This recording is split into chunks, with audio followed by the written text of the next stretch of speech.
It's your boy, GRC. This is Hex in the morning. I mean, this is crypto in the morning. But we might as well call it Hex in the morning because Hex is pumping when everything else is pooping. And we love to see that. This price performance to me is so classic. I mean, it's so classic, the staking function. I mean, yes, of course, there is a lot of sell pressure on Hex, of course, just like any other currency.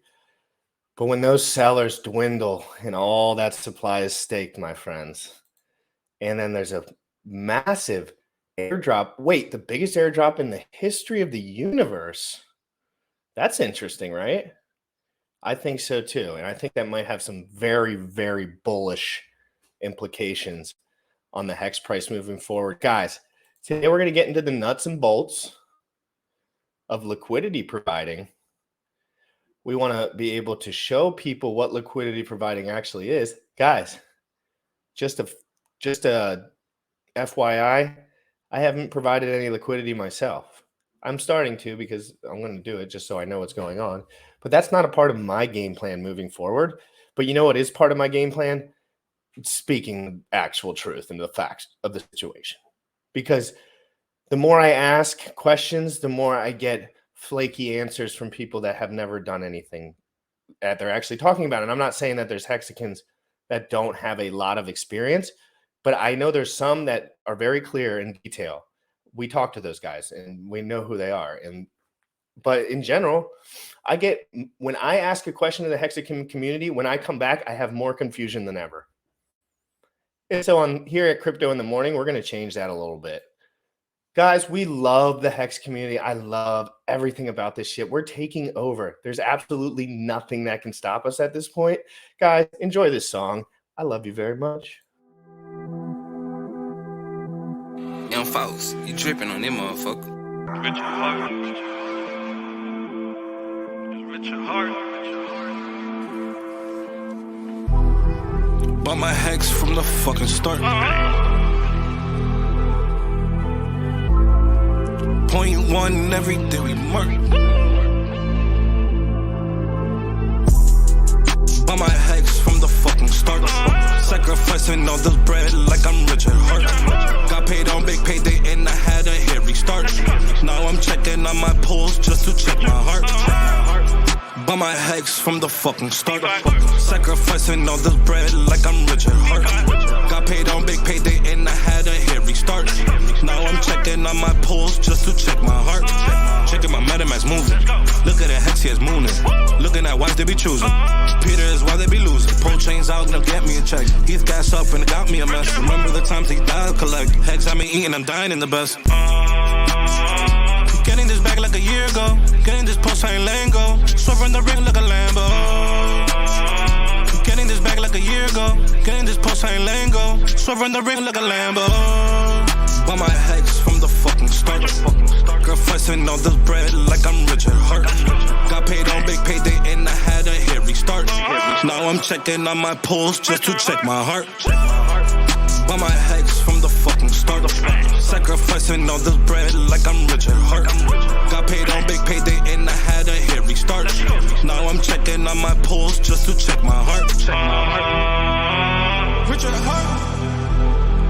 Richard Hart. Richard Hart. Richard Hart.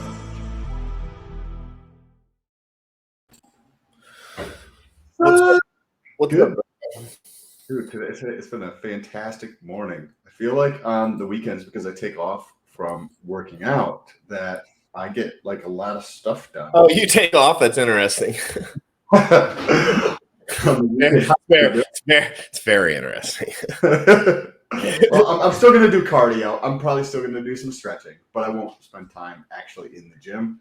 I'll just take it off from that. It's the better way to do things. The problem with me, Sam, is I get addicted. Like I go through the waves, and you do this probably too. I get so addicted in hyper thought. Like I'm so addicted in hyper thought about what I'm going to do at the gym now, where the last 3 months I wasn't at all. But I was still working out. I was lifting every day, but I just didn't care. So this is we're about to do the show tomorrow about fitness related stuff. But are you making progress? Yeah, I'm up 4 pounds. I'm up 4 pounds from day one. Dope. And I still have definition in my abdomen, so I'm excited. Because you know how it can get sometimes. Yep. If you go too quick, right, Sam? If you go too quick and you bloat yourself with McDonald's and dumbass shit. Yes, I did have a blueberry muffin from McDonald's this morning and a coffee. I did, but that's my pump meal. I do that. It's like my weekend thing. It's like I go there, I get a big blueberry muffin. You know, they're just the crusty, sugary ones. Like I haven't had one in that. I know, Sam. I know, but it's like, I'm also trying to gain weight.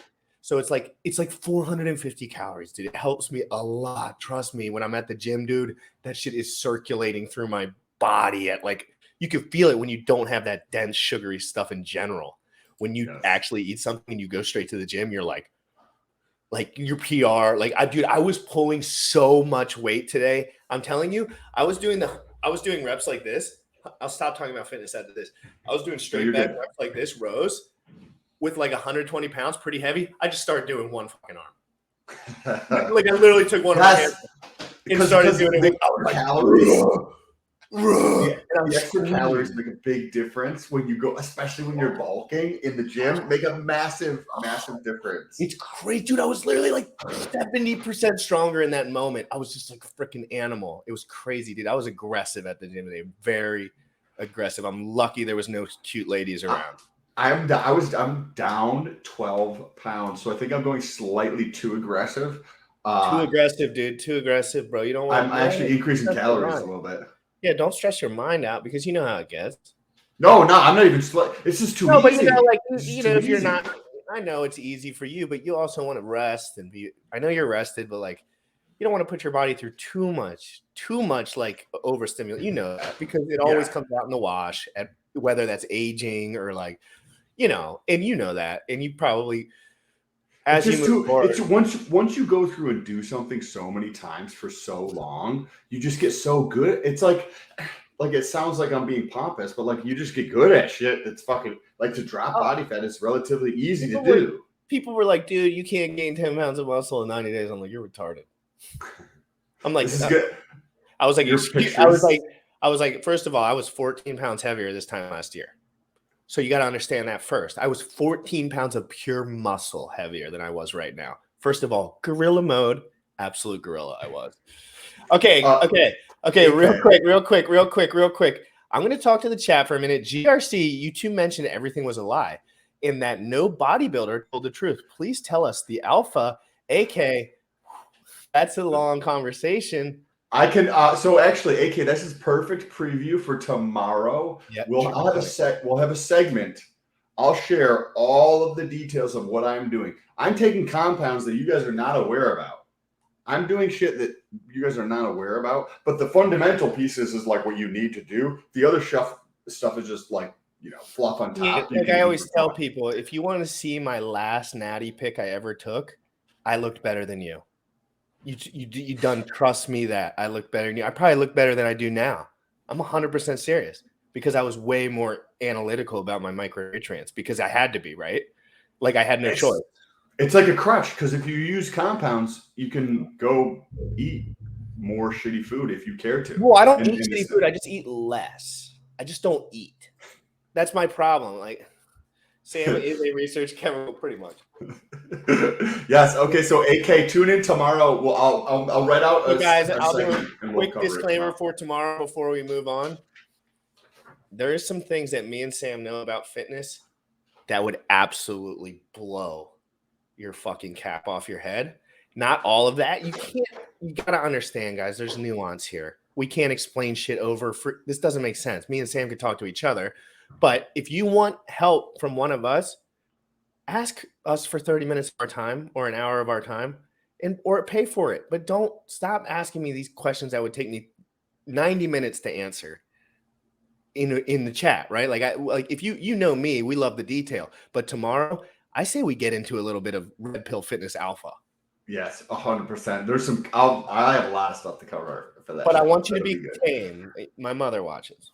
No, yeah. So I will only be talking about really crazy shit tomorrow. So if you want to tune in tomorrow, 11 a.m. Anyway, let's get into it. I want you to first give your piece, Sam. You kind of know how I feel about this and where I'm at. And we're going to be very nice today because I had a very aggressive day yesterday. So I'm trying to be way more chillax today. And let's have a chillax conversation about liquidity providing. We're not going to ask too many questions. We're going to get to the facts.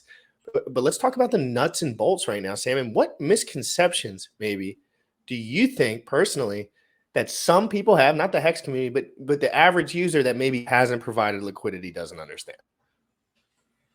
The thing always comes back to like impermanent loss and just not a good understanding for impermanent loss. I had another message this morning from somebody on Instagram, and he's like, "Oh, I love TA, like technical analysis." And I was like, "Oh, okay, cool, man. I don't find much value in TA. Have you ever provided liquidity?" Right? I find providing liquidity like 1,000 times more valuable than TA.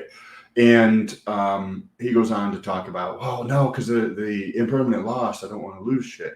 And the more you talk to people, the more you realize that people just don't have any understanding of what impermanent loss is.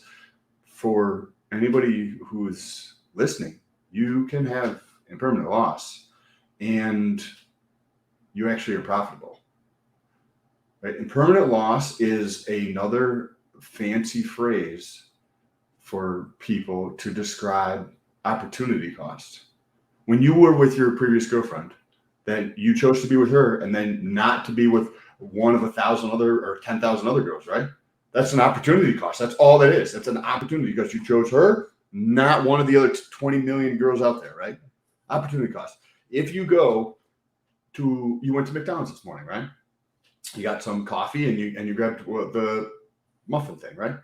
That's an opportunity cost. That's a sunk cost. Right? You can't bitch and complain about the $7 you spent this morning to get your coffee and stuff. It's a cost to do that you can't like get back. You already spent that money and it's done and over with. So when I think about impermanent loss is like a opportunity cost and a sunk cost put together, except for there's no explicit cost in there other than the fees to get into the transaction. But let's talk about why the average person, and I'm trying to get to the nuts and bolts of this, guys. The reason I'm asking these questions is for you. I know these freaking answers already. I've looked them up all morning. So, but I love asking questions that really produce value. So like, what do you think the average person that hasn't provided liquidity may be mistaken when people say they get wrecked, right? Like this, like you get wrecked, right? How does one get wrecked? One thing's first, guys.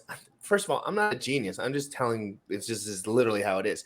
If you put more money than you have are willing to lose in, you have now put yourself in a position where you can get wrecked. You want to know the reason I never get wrecked? Because I always have more money.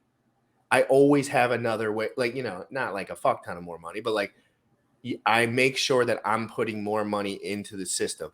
So, but it's again, providing liquidity gets this really bad name because people just assume that it's trading like that. But if you're providing liquidity between Hex and Maxi, that's a lot effing different than providing liquidity from Satoshi Inu and fucking Dogecoin. Okay. So stop putting them in the same category or I won't listen to you anymore. Do you understand? You know what I'm saying, Sam? There's definitely like opportunity cost is a cost. It's like a real cost of doing something. This show is an opportunity cost that we could be doing something else. Right? We could be going to work on something else. That's a cost of doing things. So when people think about navigating their future life, the decisions they're making now are creating opportunity costs for other shit that they didn't do. So when they navigate through life, picking the things that are highest ROI to them based upon their goals and their objectives and their risk tolerance is an intelligent thing to do.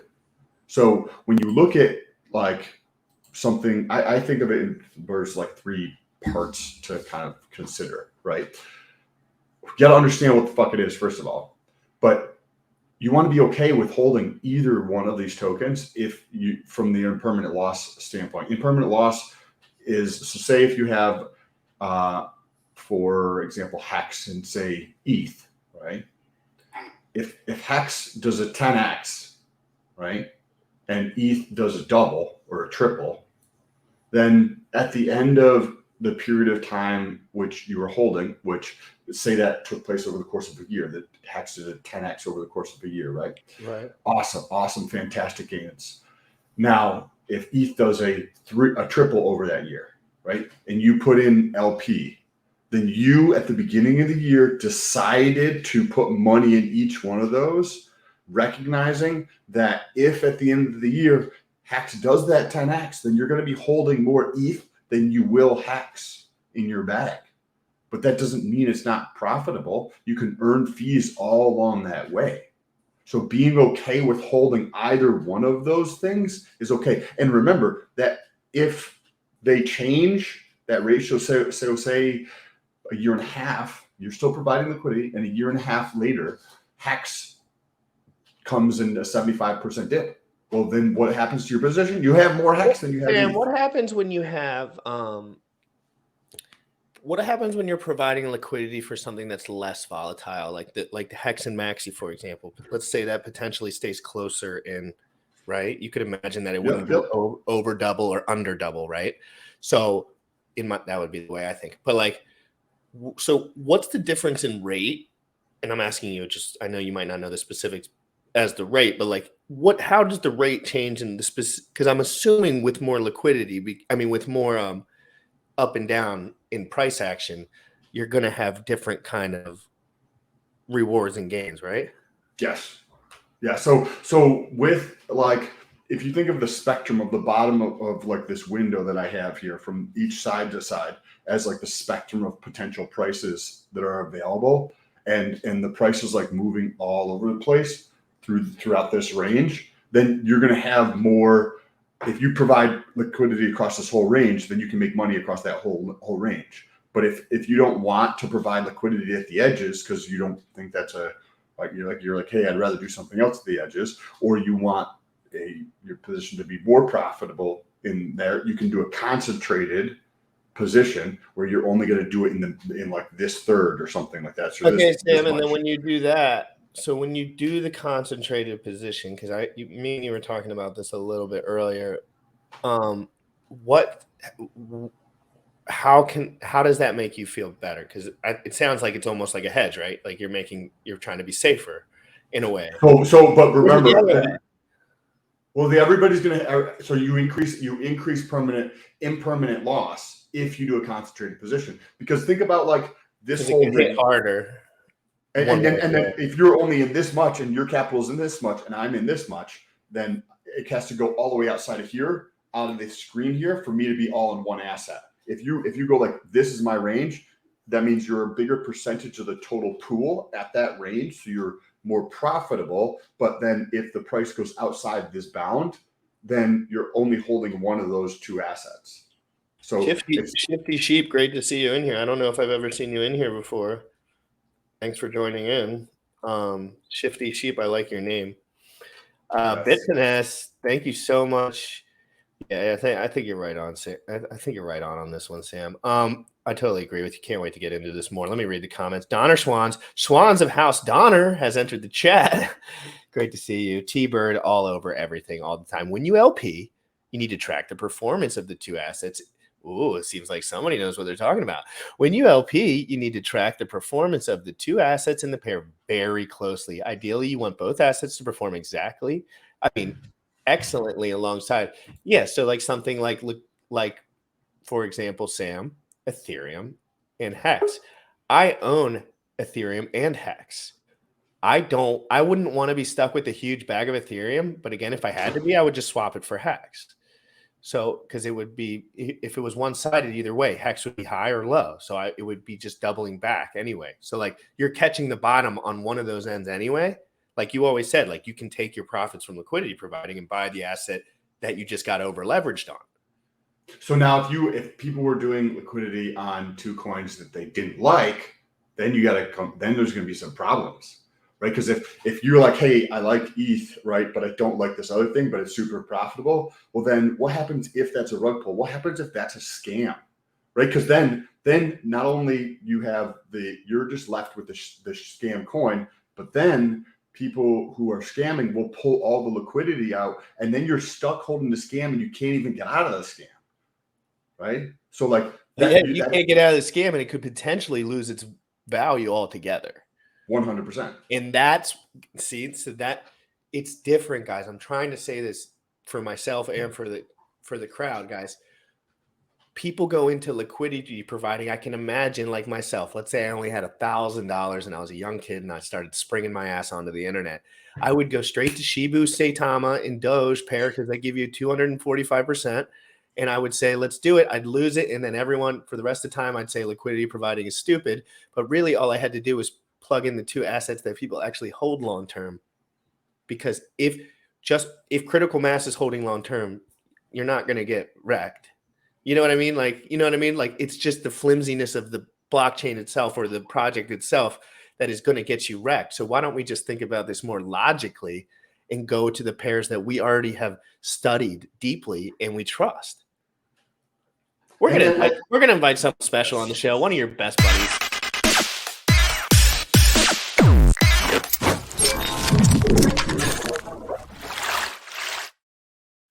Let's go.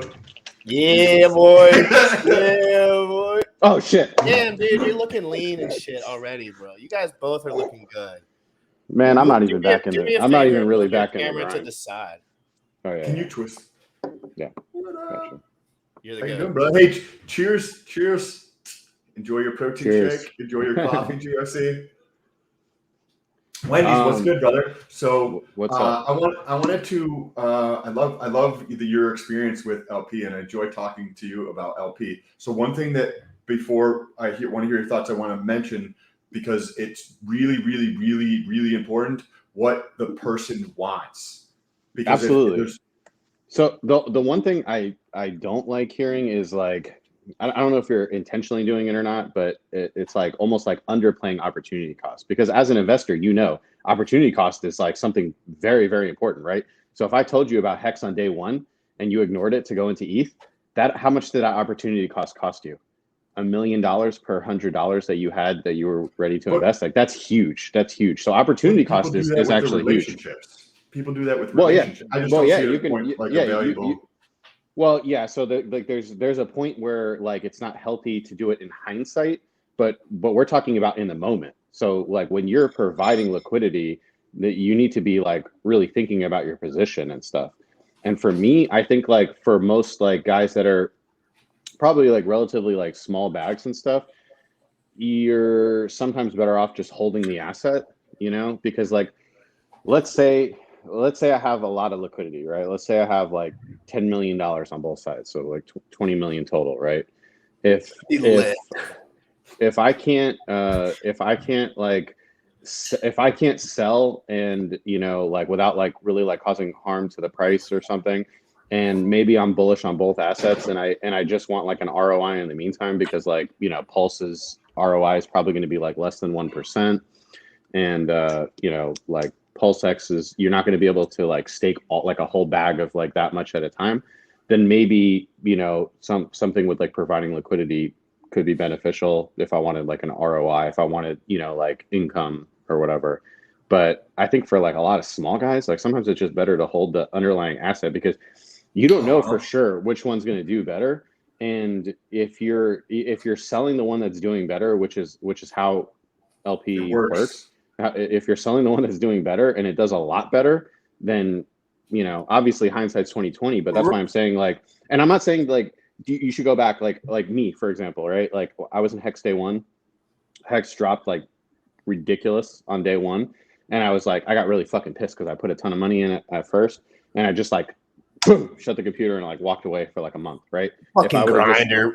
Wendy's in the trenches, boy. He's in the trenches, boy. If I would have just DCA'd and like not been emotional about it, I would be like 100x richer, right?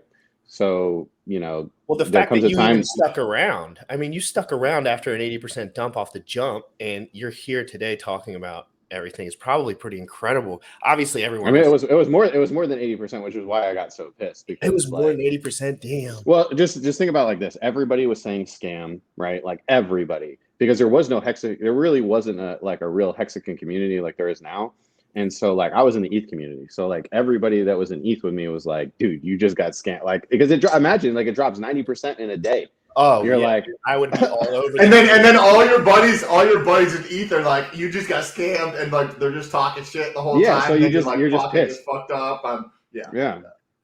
So No, yeah, because what would I do And- immediately? Let's say Hex just came out. Let's say there's a new thing that Richard came out with. It was called whatever, pulsechain or something. Right? Like, what do guys like Wendy's know? 85% dips could happen right off the jump. He actually already experienced it, so he doesn't give a rat's ass. He's going to know that that could possibly occur. He's going to think about that beforehand. It's changed. Like, you know, everything that you go through in crypto will like change you and change your strategies a little bit. So obviously it's changed me and mine. But I guess what I'm saying is like, I could look at that every day, right, and be reminded of that. And like, there's something where you like, it's not healthy to like live in the past like that, right? So for that, I'm saying like that opportunity cost is gone. Like, don't think about that. But there's new opportunity cost every day, right? And I do think that you should take a look at all those things, right? Should I go to the gym? Should I hop on Gym Rat Crypto stream? Should I, like go to the movies, or, go to the movies with friends, or like, have dinner with my family? Like those are things that you should think about right now. And so when you're providing liquidity, think about that right now. Say, maybe even do the math, right? Like Sam could do the math and say like, oh, okay, well, like if I'm providing a Pulse and PulseX, and PulseX goes to the moon, and and Pulse underperforms by this ratio, how am I going to feel if I got this? So thinking about your strategy beforehand and during is pretty big. And I'm telling you, man, there's a lot of rich people that I've talked to that don't really know what they're doing. And who would have thought they have money and they also don't know what they're doing? I thought that. Well, that's a misnomer that like just because you're rich, I mean, you can get lucky, right? There's plenty of people that got into Hex and they just got lucky, and they have not done anything else in crypto at all. They've never provided liquidity. They've never like gotten scammed. They've never held things, other things to the moon and stuff like that. So like what I always say is, it's not about like how much you won, but like about being consistent. Like, are you consistently winning in crypto? And yeah, I mean, to me, that's the biggest thing. And so I think a lot of people are going to be out of their element, and some people are going to be in their element. And it's like, this is one thing that's like, it's my element. So, I was coming in and messing with fiat and, doing all this stuff. And it's funny because like, I hadn't even logged into testnet at all, because like, I'm like, I already know, I intuitively know exactly how to do all this stuff. And so just the other night, like Molly was logging in, and I was just like, oh, do this, boom. And it was just like, it was like, yeah, I've done this 100 times on 100 different chains. Like, it doesn't, it's just another day. The tiny little details that might be different, but like, yeah, a lot of it's. But for most people, like if you don't have like experience cross chain, if you're not doing stuff, then yeah, absolutely. Like, logging in and, messing with the stuff is good. But I already know, like I already intuitively like know what my plan's going to be, what to do. And yeah, so think about that stuff. Understanding yourself, what Wendy was saying about not dwelling on the past is 100% accurate. And like I've fucked up in my life many times, and like I understand. For me, like I fucked up on different. Also, all the facets in your life you can fuck up on. You can like I fucked up on those, right? And once you do that like enough times, you get better at making decisions, but you also get better at like letting shit go. Because like Wendy's was saying, opportunity cost, like there's an opportunity cost for you sitting here watching this. There's an opportunity cost for you not drinking enough water. If I went out on a date tonight, it was $140 or something, let's say, for example. If I staked that into Hex, it would probably be worth $100,000 in 7 years. That's an opportunity cost. I would still go on a date. You know what I mean? Because it's just like, you got to live your life, right? At some point, get a T-share position. The thing that I suggest to people, first off, is get a T-share position where you feel like, okay, this is cool. I feel comfortable a little bit moving forward, like I'm a part of the squad, right? You want to get in there, get a couple T-shares, get some of that money ratcheting, a couple dollars a day, $10 a day, $30 a day. It feels great.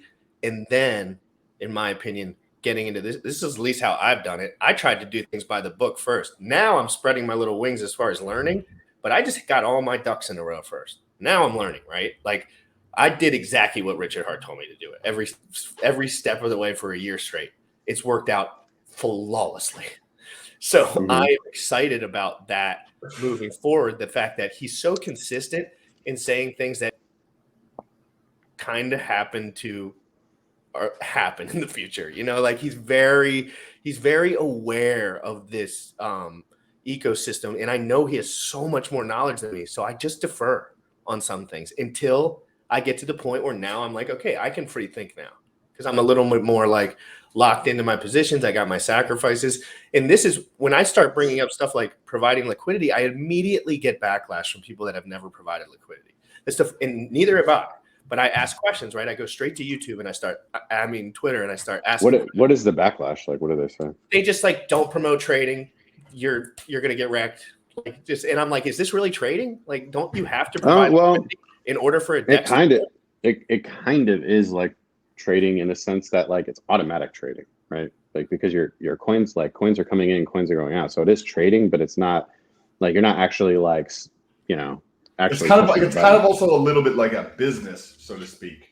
Where like you're like putting capital in and then you're getting your capital to try to work for you. But here's the other thing that a lot of people aren't considering. So like, you know, if you're not in a tax-free jurisdiction, like perhaps it is just better to just buy and hold and, you know, wait for long-term capital gains, you know. I mean, like these assets were, you know, like if you sacrificed, you're getting them at zero. Like that's, you know, that's pretty cool. So you just literally, all you have to do is hold until you're ready to sell. And maybe you can even, you know, hold, get to a tax-free jurisdiction and sell. I mean, there's a lot of options, but, you know, that's something to consider because you could have a lot of impermanent loss and a large tax bill at the same time. And, you know, like it's stuff to consider because like DeFi can wreck you. Did you talk to, or did you, Kinetics was, I think that's how his name is said, was on the other day, and he's like setting up an advisory firm. And so we were talking a little bit about the taxes, and a lot of it was just confirming like the story that I'm going to be pitching to my accountant.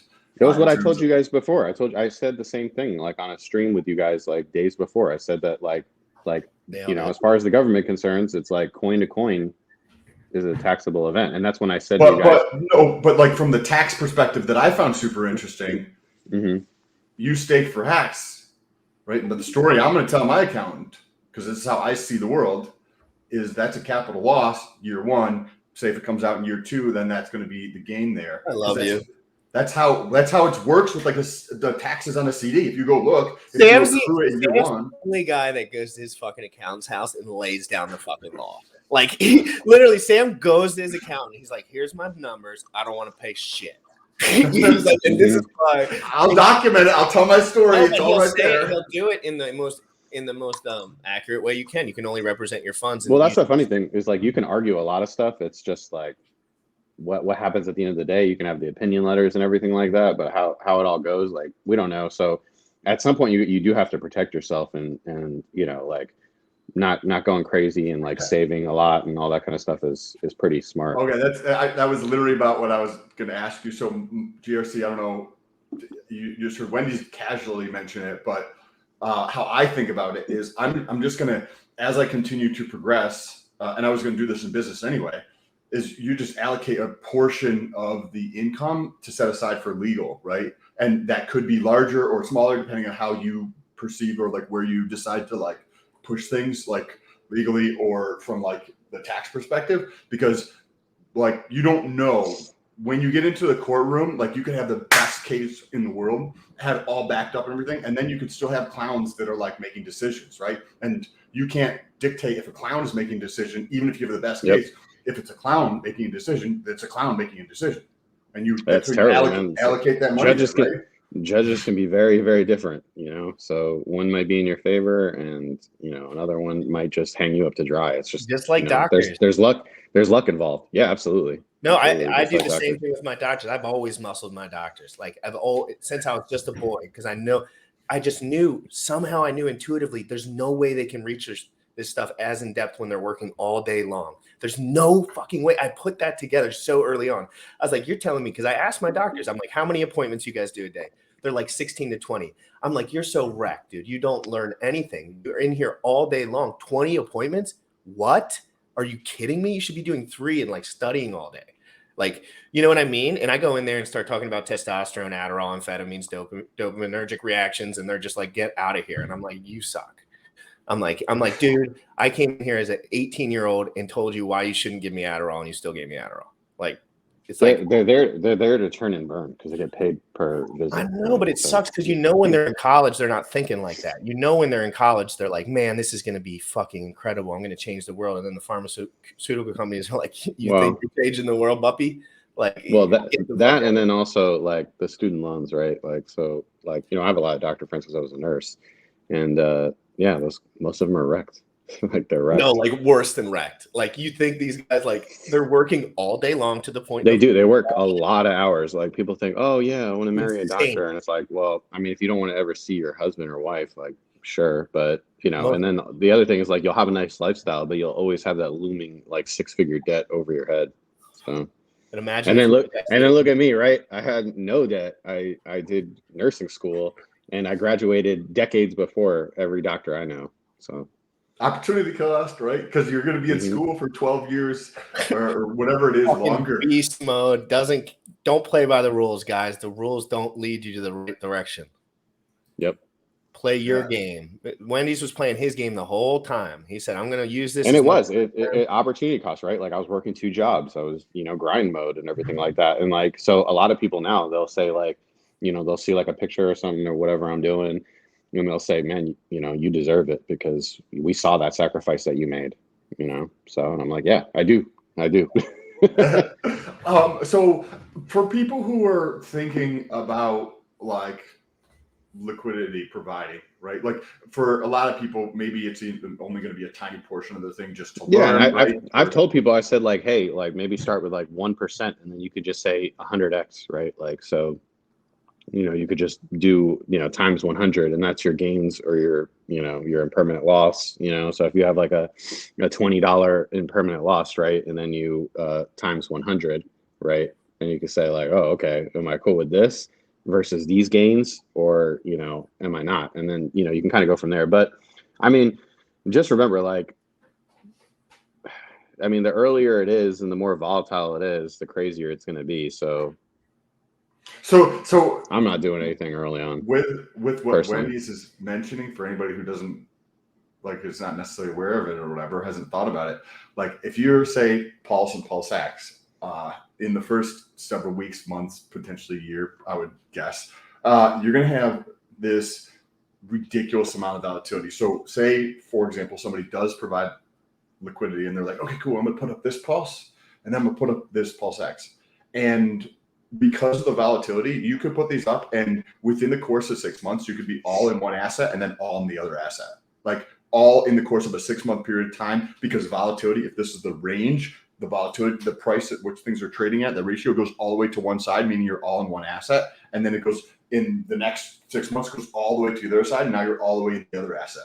That doesn't necessarily mean it's a good thing or a bad thing necessarily. And you're earning fees along the way when it's in the range, but it is definitely something to consider if that type of stuff is important. Well, the other thing to consider is you're always in the range because it's V2, right? So it's spread through infinity, both ways. Yes.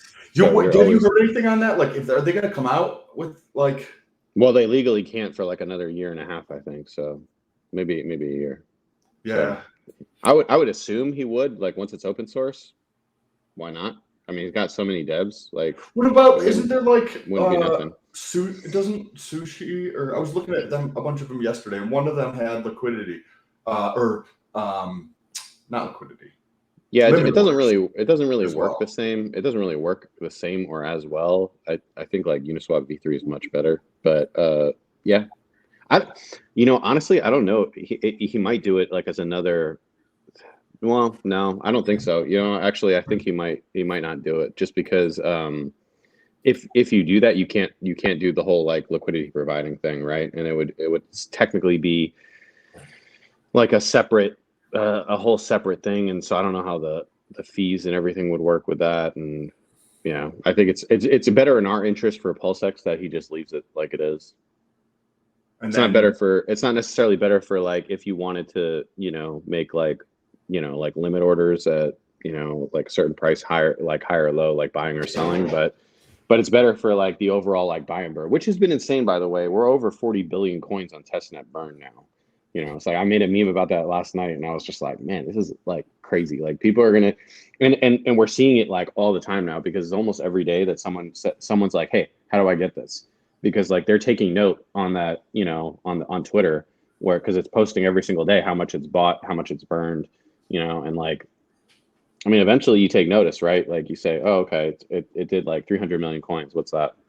And then it starts doing 2 billion coins a day, right? And it starts doing more. And then you see the total cumulative, and you're like, oh my God, this is happening every single day. It's kind of insane. We haven't seen anything like this in the past. So it's going to be a really good onboarding thing, I think.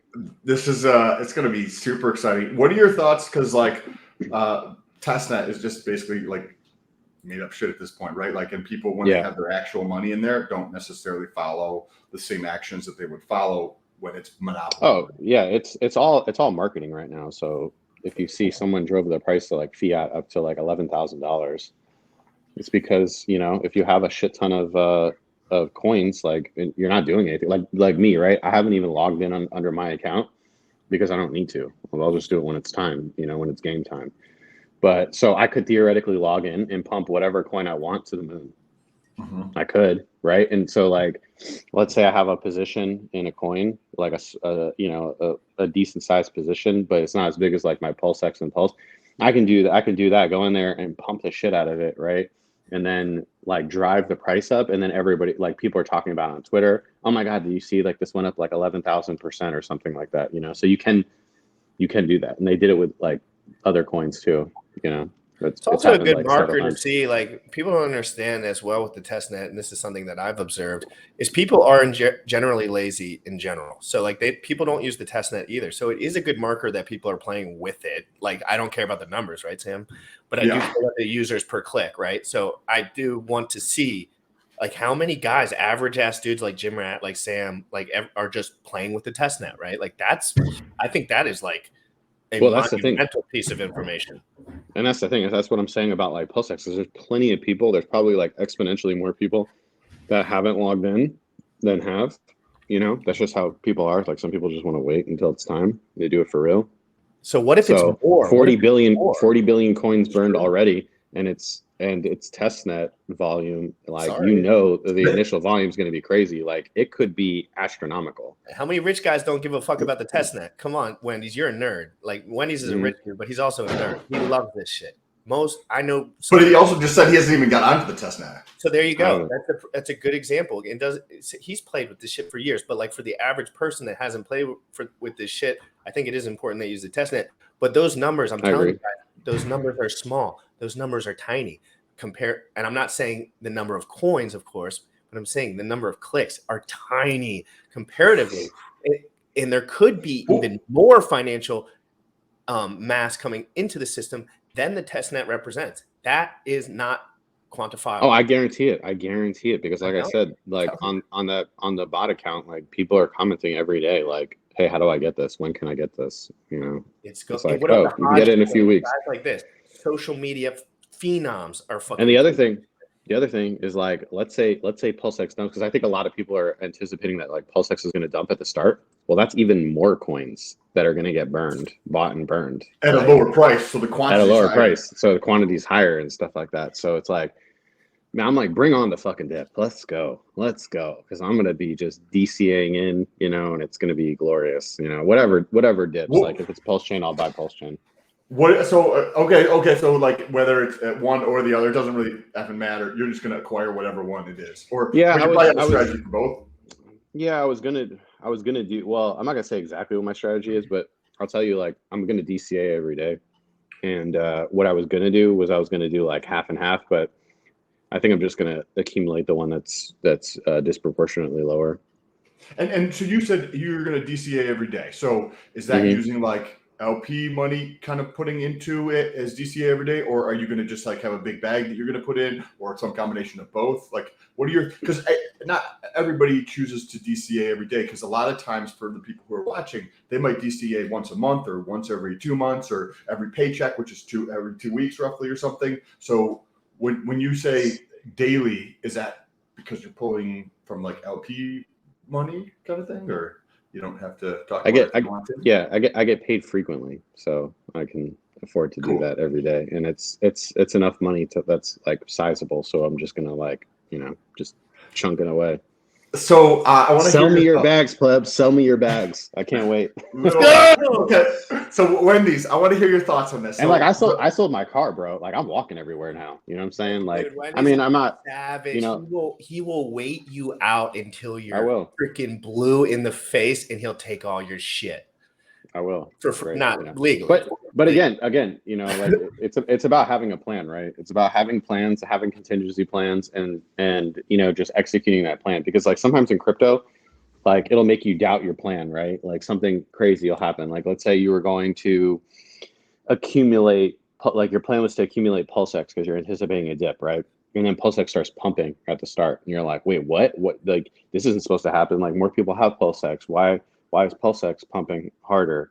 You know, so there's something to be said for like having plans, having contingency plans, and then if you have like a reasonable suspicion that your plan is right, even though it's like wrong in the short term, sometimes like sticking with your plan is so best. how do you approach it? Because I think this is what Wendy's is bringing up right now is like this is called real life. Like this shit fucking This happens is actually how real Hexicans that are deep in this shit since day one are thinking.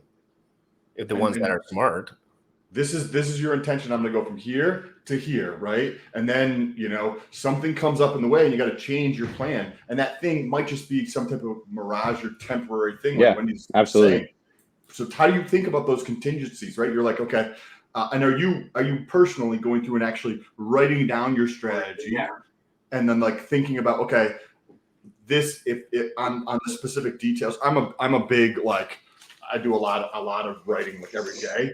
And are you writing down like the strategy? Okay, for PulseX, it's DCAing daily. I'm gonna do. I probably should write it out, but I mainly like talk it through with like close friends that are in the space and stuff. And so I'll say like, you know, this is my plan, and then I'll just like let them like poke holes in my plan, and then I'll give them like evidence to support my thesis and stuff like that. And then, you know, like if it's working against it, I'm like. So at some point you have to admit, like, okay, so like there's a point where I see this on crypto Twitter all the time, where like someone makes a bet, like let's say that Chainlink's going to $100, okay, and the Chainlink army is like watching the coin die, not just on the USD chart, on the Bitcoin chart, on the ETH chart. It's dying like a terrible death. And at some point that you have to be like, okay, like my thesis was wrong, and I need to like reevaluate, like cut my losses and like come up with a new plan. But it seems like, you know, from what I'm seeing, like a lot of times they don't. And I've seen coins go to zero, and I've seen people like when the coin's already down 99%, people still say they're like, I'm buying all your coins, you know. And I'm like, okay, like is this guy really like just retarded, or is you know, is it something else? Like is it, you know, like he's trying to get exit liquidity for the little amount he has left? It's hard to say. So how do you, right? Because if you look at psychology, you have like the what is it? Losses hurt almost twice as bad as gains type of thing. And there's specific, you know, researchers use different language to describe it in terms of like loss prevention type stuff. Right. But how do you, because it's so nuanced based upon the individual, right? So how do you kind of like try to mitigate that? Because you know it's a real thing. It's been shown 1,000 fucking times. Like, so how do you go through and mitigate that? Because then people are like, oh, I'm just going to hold that on. I'm just going to hold on a little longer. Like, do you set like a specific, like this happens, or how are you like thinking about that at least? I always have like a point where I'm like, okay, like this would be like max pain for me. And like, I'm not willing to like hold any longer, you know? And like, also, you know, like if you're retired from crypto, like you have to at some point protect your lifestyle and your, you know, not even necessarily your lifestyle. It's just like, you know, like when I said I was never going back to work, I was serious, you know? So like at some point you have to like lock in profits, like hold some cash, and, you know, you can always get yield on that and stuff like that. So you could just, you know, essentially diversify. And so like, it's funny because like now I'm diversified to a point where my cash flow is is multiple X's what my salary full time was, and that's just my cash position. It's not my like hex position or anything like that. So, you eventually want to get to a point like that. So it's like you can take, I've had 8-figure losses before, and like I think that like crypto in general will just teach you to be tougher, and that's why I always say, like, I said hex would go through pain when I was at like 40 cents. I was still buying, but I knew that like at some point there would be a bear market and there would be pain, because it's an asset like anything else. And I just know how brutal, crypto can be. So, you're going to experience pain in crypto. Like if you shy away from that, you're going to limit your gains too, because, like many people have said, not everybody's going to hold for a 10,000x, right? Like a lot of the reason that a lot of the hexagons held for that is because they had to. So will people be able to hold the 10,000x in PulseX? Will they be able to hold the 10,000x in Pulse? From a token economics position, both of those should be able to do those kind of numbers. But how many people are going to actually hold that amount, right? It's do you think there's going to be on the way to 10,000x, there's going to be a lot of 80% tips, a lot. Real quick before, because we're all keen on this information, guys. Do trust me. And everyone in the comments is we're getting really nice comments about whenever Wendy's comes on, we get really nice comments, which is great because Wendy's, he's not streaming all the time, but he loves to come on the show and just give it raw. We appreciate it. We do appreciate the insights. And no, because come on, Wendy's is legit, guys. And he's actually in the trenches, like paying attention to stuff, which most guys in general, rich or poor, are not. It doesn't matter. Like, and that's what on this show we want to show guys. Like, all you have to do is actually do the shit and pay attention and ask your buddies and bounce ideas off. Don't just listen to shit. It's stupid. It doesn't make sense. Why would you listen to someone about finance? In general, you have to like really. But I want to read this. I have to use the bathroom extremely bad, and it's a number 2. So I'm going to GRC, J for J. GRC, your show is getting keener, helping young new folks learn valuable info, and it truly seems you and Sam are swearing much less. Thank you. F yeah, that's awesome. So keep up good work towards less F-bombs and such. Strength and honor. Thank you, J for J. I appreciate that, and I guess I will try to stop the F-bombs. I haven't thought about it too much. Vic Bish, I'm keeping my piece of shit until I just cursed. I'm keeping my piece of poo until I run it into the ground. Yeah, my car just got leveled by an F-150, collected the insurance money, deposited it pretty much directly into Ethereum, and swapped it in Hex. Guys, let's go. Fire it up. Soul, thanks for being here. HexyCat, never sell Pulse. Use liquid loans. HexyCat, we don't talk about that yet. Benny Blanco, how's everyone doing? When Tendies is on, and I'm going on the Liquid Loans channel with Matt. He invited me on, and we're going to chop up just about random shit. When Tendies is on, I'm glued to the show.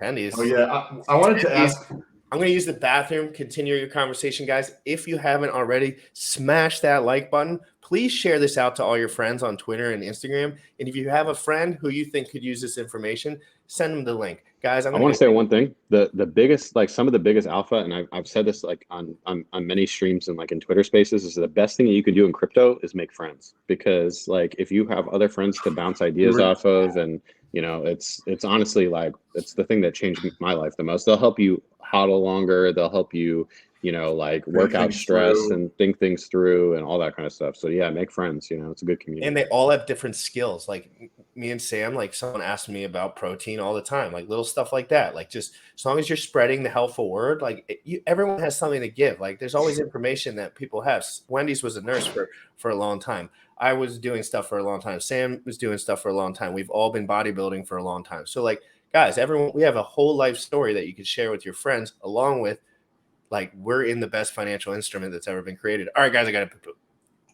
So Wendy's, that's also super valuable because what Wendy's is saying is like how he's living his life. He literally just told us 7 minutes ago that he's like, yeah, when I have an idea for my strategy, like I talk it over with my friends who are in crypto so that they can be like, hey man, did you think about this thing? Or hey, what about when this happens, right? And so like building the friends and networks in crypto, tremendously invaluable. Like I'm getting this house refinanced. The first one did go through, so now I'm doing a second one or whatever.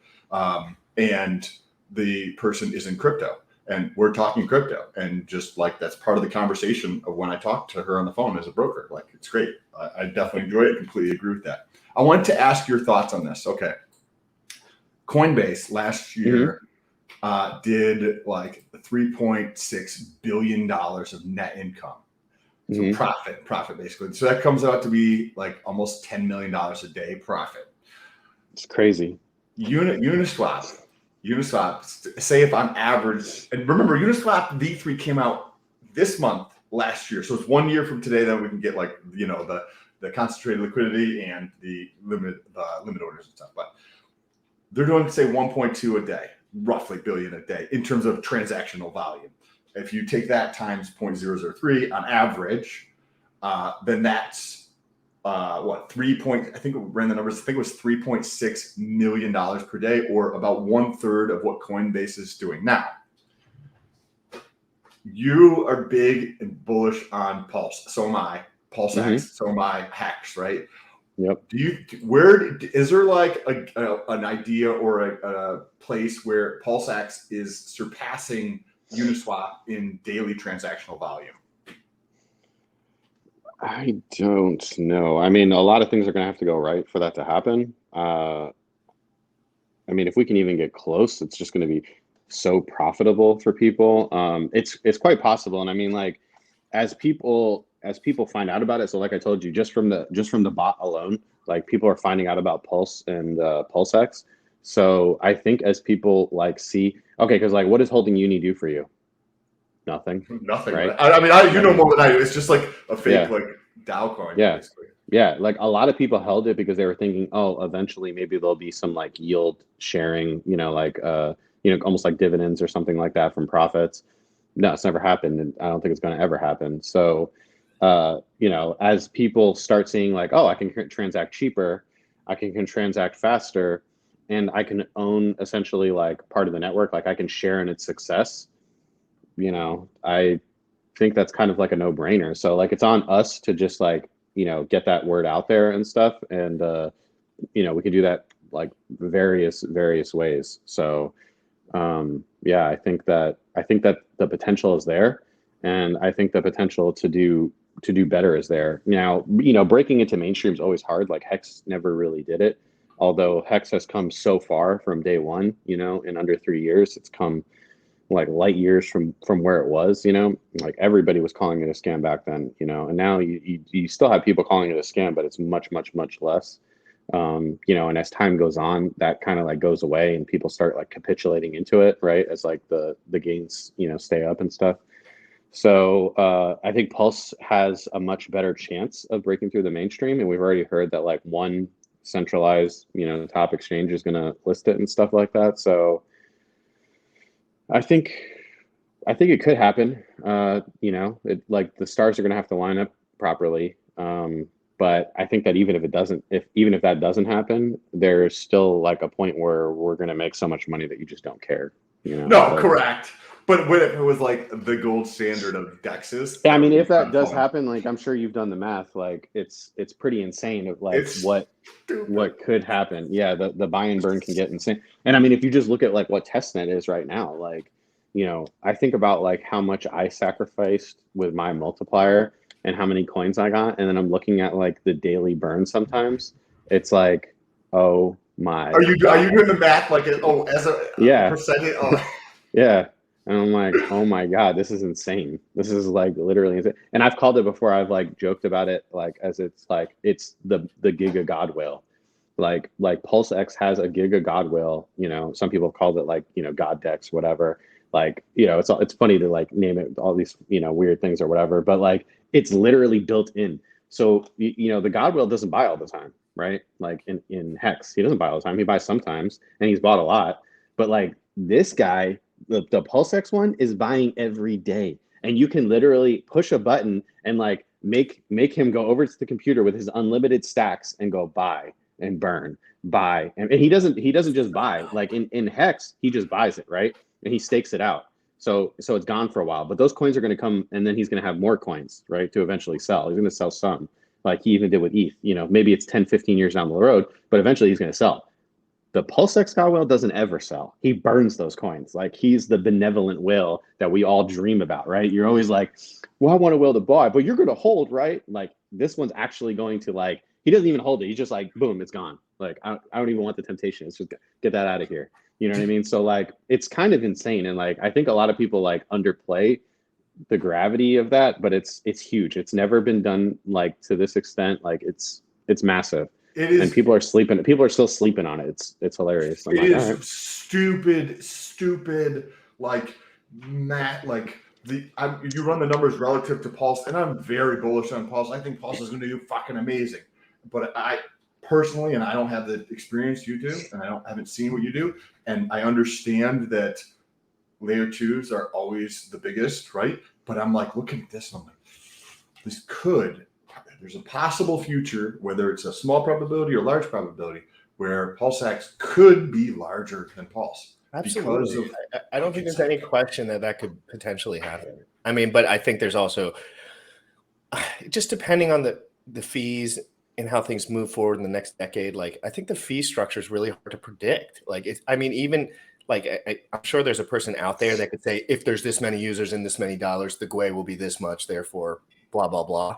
But like, let's be honest, that's adoption. How are you going to calculate adoption? Like when random people I always say this, Sam, so many people come in, like, let's say guys like the Hodge twins and stuff. I'm not saying they don't know what they're talking about. I have no idea about those guys. But let's say, for example, they saw Richard Hart. They thought he was funny. They thought he was cool. Clearly rich as fuck. Clearly something's going on here because they got 1,000 retweets when they mentioned it. So what do? They fucking sacrifice for PulseX. Do you think they know what the fuck PulseX is? Well, probably not. What did Wendy say at the beginning? What do you and I talk about regularly? Like, there's a lot of people, like Wendy's like, yeah, there's a ton of successful people and they don't have any fucking clue what they're doing. Like you see this every single day in everything that we do. There's doctors. There's a bunch of beautiful, like amazing, very, very caring, thoughtful doctors. But there's also a lot of people who are just there to make a buck and churn as many as they can. And there's plenty of people who are successful in life, financially speaking, and they don't have much clue what's going on. They know their thing, but they don't know like the broader understanding of what's going on. And you're 100% right with that. Like Wendy's, you probably talk to other people who have, maybe similar sized bags as you, who are like sacrificing, like, oh yeah, this thing's going to be awesome. Have you heard about this other meme coin and this other thing? And you're like, bro, you're not paying attention to what's going on over here. I mean, yeah, stuff frustrates me, man. Like I've given away like hundreds of thousands of dollars worth of hex to like Ethereum people, and all pretty much but one person held.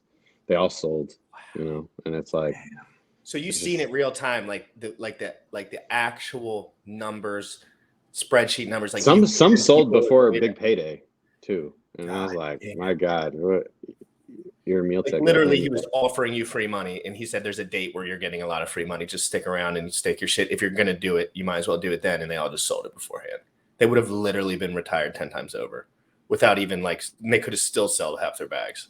Yeah, and then they try to justify it. They're like, well, like one of the guys was a young kid, and so that was part of why I sent him, the coins and stuff. He was new in crypto, and I was like, dude, you're gonna be rich one day, like you just gotta stay. And he just went into NFTs and started going NFT crazy. And he's like, hey, do you mind if I like end the stake? And I was like, I mean, bro, like it's yours, it's your money now. Like you can do what you want with it, but like I gave that to you to like, to help you out. And I don't know, whatever, You have to. And that's why I don't do that no more.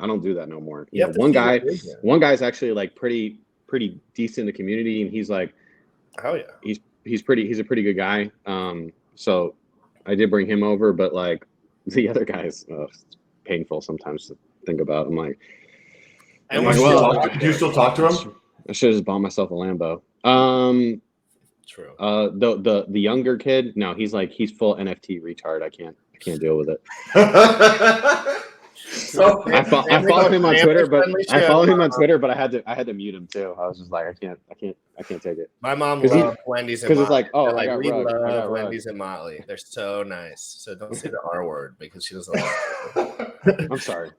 No, but I seriously, would never say that about somebody that was actually like handicapped. I course. use it to describe actual only like stupid NFT people. guys that sell their hex, because if Yes. you do sell your hex for NFTs, you truly might be on some sort of spectrum somewhere, because you do not know what effing world you're living in. Because the other thing I was trying to tell this kid, I'm like, yo, the bear's coming, you know, and he's like, no, man, this time's different. And I'm like, all right, dude, whatever. And I was trying to tell him, like, yo, like, get rid of your Bitcoin, man. You're just not gonna get enough. Like, even though you're young, like, you could retire off Bitcoin. Like, just don't. Like, just stop.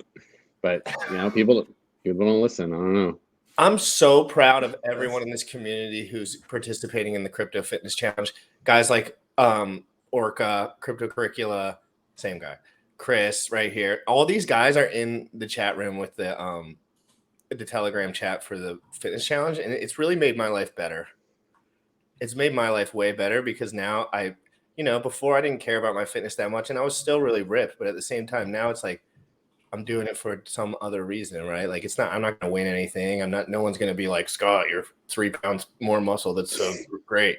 But we're talking about heart health for guys that have bad heart health, right? I'm getting reached out to guys that are overweight, really overweight, Awesome. to the point where it's in their hexagons. They're like balls deep hexagons, like, but they're like extreme. They're like, I don't know if I have much hope left, stuff like that. Like, you know what I mean? And it's made my life absolutely transform, as far as like, Sam was getting emotional too at our last AMA, because it's the same thing. It was just like, dude, because you're like, actually, you're going through and like, and I've got goosebumps because I'm it's true. Like, I know it's you're easy feeling. giving people to start, and we're not doing it. Like, you're just like opening people's eyes, and then they're like, oh yeah, maybe it makes sense to start taking action on my fucking life, right? But it's like so awesome. It's a good experience, especially like when you go through, and the dude that you helped out, right? Like years later, he's like, oh my God, that money's now I have all this because of what you helped me out with. He's going to be forever grateful, or more than likely he will. On average, people will be, right? And it is, I get a tremendous amount of value from that when people go through and they start taking action, they start moving forward in their life, and they're like, oh my God, this is so much fun, or I'm making progress. I'm like, yeah. It's awesome, right? Like, I get excited about it. Well, it's like it's tricking them into develop good habits too, right? Because like a good habit takes a few weeks to develop, and then it's all of a sudden like they're in this, like, they got this routine going, right? And it's like, it's, you know, eventually you just start feeling better, and you're like, oh man, this, you know, you start associating like, oh, okay, like I'm going to the gym, I'm feeling better, you know, I'm moving better, and you know, all that kind of stuff. So yeah, it's awesome. And you see a little lady across the room. Yeah, and they're checking you out, and you're like, you know, giving them the little, like, you know, bicep. Little bit of like, what's up, girl? Yeah. How you doing? I do some of that when the girls. I see you looking and doing like the tricep extension, like see you looking. I just walk around the gym sometimes like this for fun. I would too if I looked like you. So the best part about the gym, when you're the most ripped dude in the gym, it is kind of cool. I'm not gonna lie, like because maybe once or twice, like the guys that are bigger than me are generally like clearly abusing steroids, so I kind of give them the pass, and they have like, you know, so, but like in general, like there's no one that keeps it shredded like me year round at that gym, and I love that. Like it's just like, it's not like I hate see you, Myron Gaines. You talking about? Mm-hmm. What about Myron? Myron. Yeah. He's saying Myron. Yeah. Some people, yeah.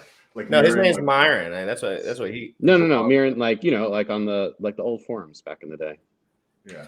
Sam knows what I'm talking about. I don't know. Yeah. You're talking about. Like, you know how you see a mirror, you see a reflection. Yeah. You see like a reflection of like a mirror, right? You see a reflection of yourself in the mirror, kind of thing. So like see somebody else who has good physique, and you're just like mirroring the physique. You're like, oh, that's cool. Like you're jealous a little bit, maybe a little bit or something. You know what I mean? Mm-hmm. I just always wanted to be a fucking unit. I didn't know necessarily what that would look like, but like a unit for me, like it's nice when you can be a unit and be 175 pounds too. Like it is cool. Like I know, Sam, you can't relate because your body is so much larger than mine, but like I'm really big and I don't have to really get over 180 pounds to look. It's kind of nice, you know, like Sam knows as body. Short people have such an advantage to look big. Oh, they really do. They really do. The longer your limbs are, like the harder it is. Like it's kind of. And I have really long arms, but like I'm pretty. That's why Motley's so jacked. He's like a little buff good, dwarf. dude, already, dude. His face is losing weight already. I'm so proud of everyone. Little Hobby Motley. Feeling good, getting ripped, gorilla mode. I want to ask Wendy's about how I'm thinking about what I'm going to move forward, because I respect what Wendy's has to say, and curious to learn, if he's seeing something that I'm not thinking about, right? Because you have to somebody can be super, super intelligent and they tell you something, you're like, hey, this is blah, blah, blah, blah. But then you don't just be like, okay, that's the gospel. You got to think for yourself and understand, okay, Wendy's is super smart. He's had a lot more experience than me, but does he have different goals than I am because he's in a different position of where he's at? Yeah, so that's you just want consider. to grasp all that stuff and then think for yourself and be honest with yourself about what you're actually doing. So for me, this is going to be going through probably in the next 30 days to 45 days. Is that Ziz? No. Look at that dude. That's Johnny Chaos. That's Johnny Chaos. I know. I see it. That's I don't know. I have no idea who that is. He posted under this. He's like, why does no one do this to Gym Rat? And I was like, it was so funny because people just memed him. He probably posted one picture of himself trying to be like, let's go, and then everyone fucking memed him, obviously. But it's all fun and games, obviously. He's pretty good shape for fucking. I mean, I don't know what it is, but he seems like he's in great shape. So how I'm thinking about it is I'm probably going to take some portion, less than 1/3, and put it into Hex out past the average. Then the remaining portion of it, I will probably put a lot of it into LP to just utilize the cash flow to purchase more Hex. Or I like Pulse X a lot, so I'm going to be purchasing Pulse X, Hex, and Pulse. And I'm just curious to know your thoughts on that in terms of the LP, right? It's not going to be anything near the size of a bag that you're putting into LP. Would you diversify that into 1, 2, 3 positions, or keep it all in one and just because it's more efficient? Yeah, I think having a few positions is probably better. It just diversifies the risk a little bit more. But I think early on, you better be really careful. I don't think I'm going to provide liquidity early. Okay. So I'm sorry, not on Pulse X. I'm not going to be providing liquidity on Pulse X. I don't think I will be. On Uniswap? Yeah, Uniswap. Yeah. Okay, so you're talking about Uniswap for after pulsechain's launch though. Yes. On what pair are you thinking? Probably the only ones that I know. So I know a teeny bit about Hex, ETH, wrapped ETH, some stable coins. I've been looking into Uni, the token recently, Aave token, things along those lines. Hex Maxi. Yeah, but there's just not a lot of volume in that yet. But maybe a small position in there. I think, again, opportunity cost. I think that you would make way more money on the Pulse chain ecosystem because that's where all the money's going to be siphoned to. So if you were going to do that, I would do it on PulseX. For some pairs, you might want to wait for the volatility to subside a bit.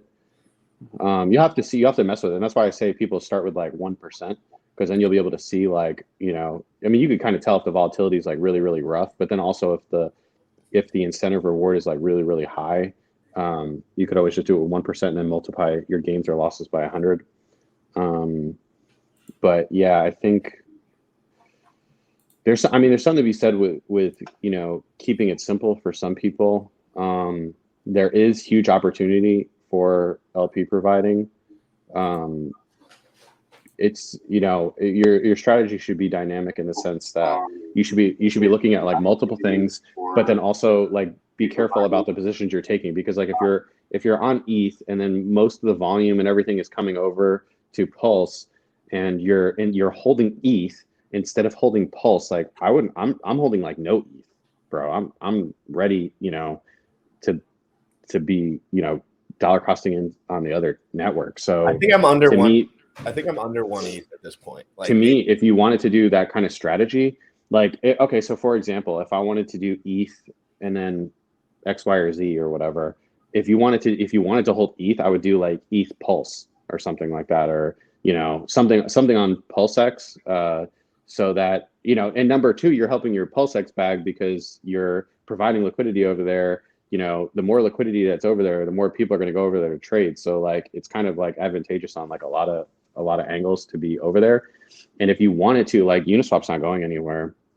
They're probably going to move to, you know, like a heavy layer 2 eventually. So you could always just do that when that time comes. But I mean, for now, there's way too much opportunity cost, you know, for not being on Pulse Chain. So, I mean, I'm pretty much just going to be on there doing stuff. You would know, just for, feel for Wouldn't at least you feel like for a at least dick? a few years.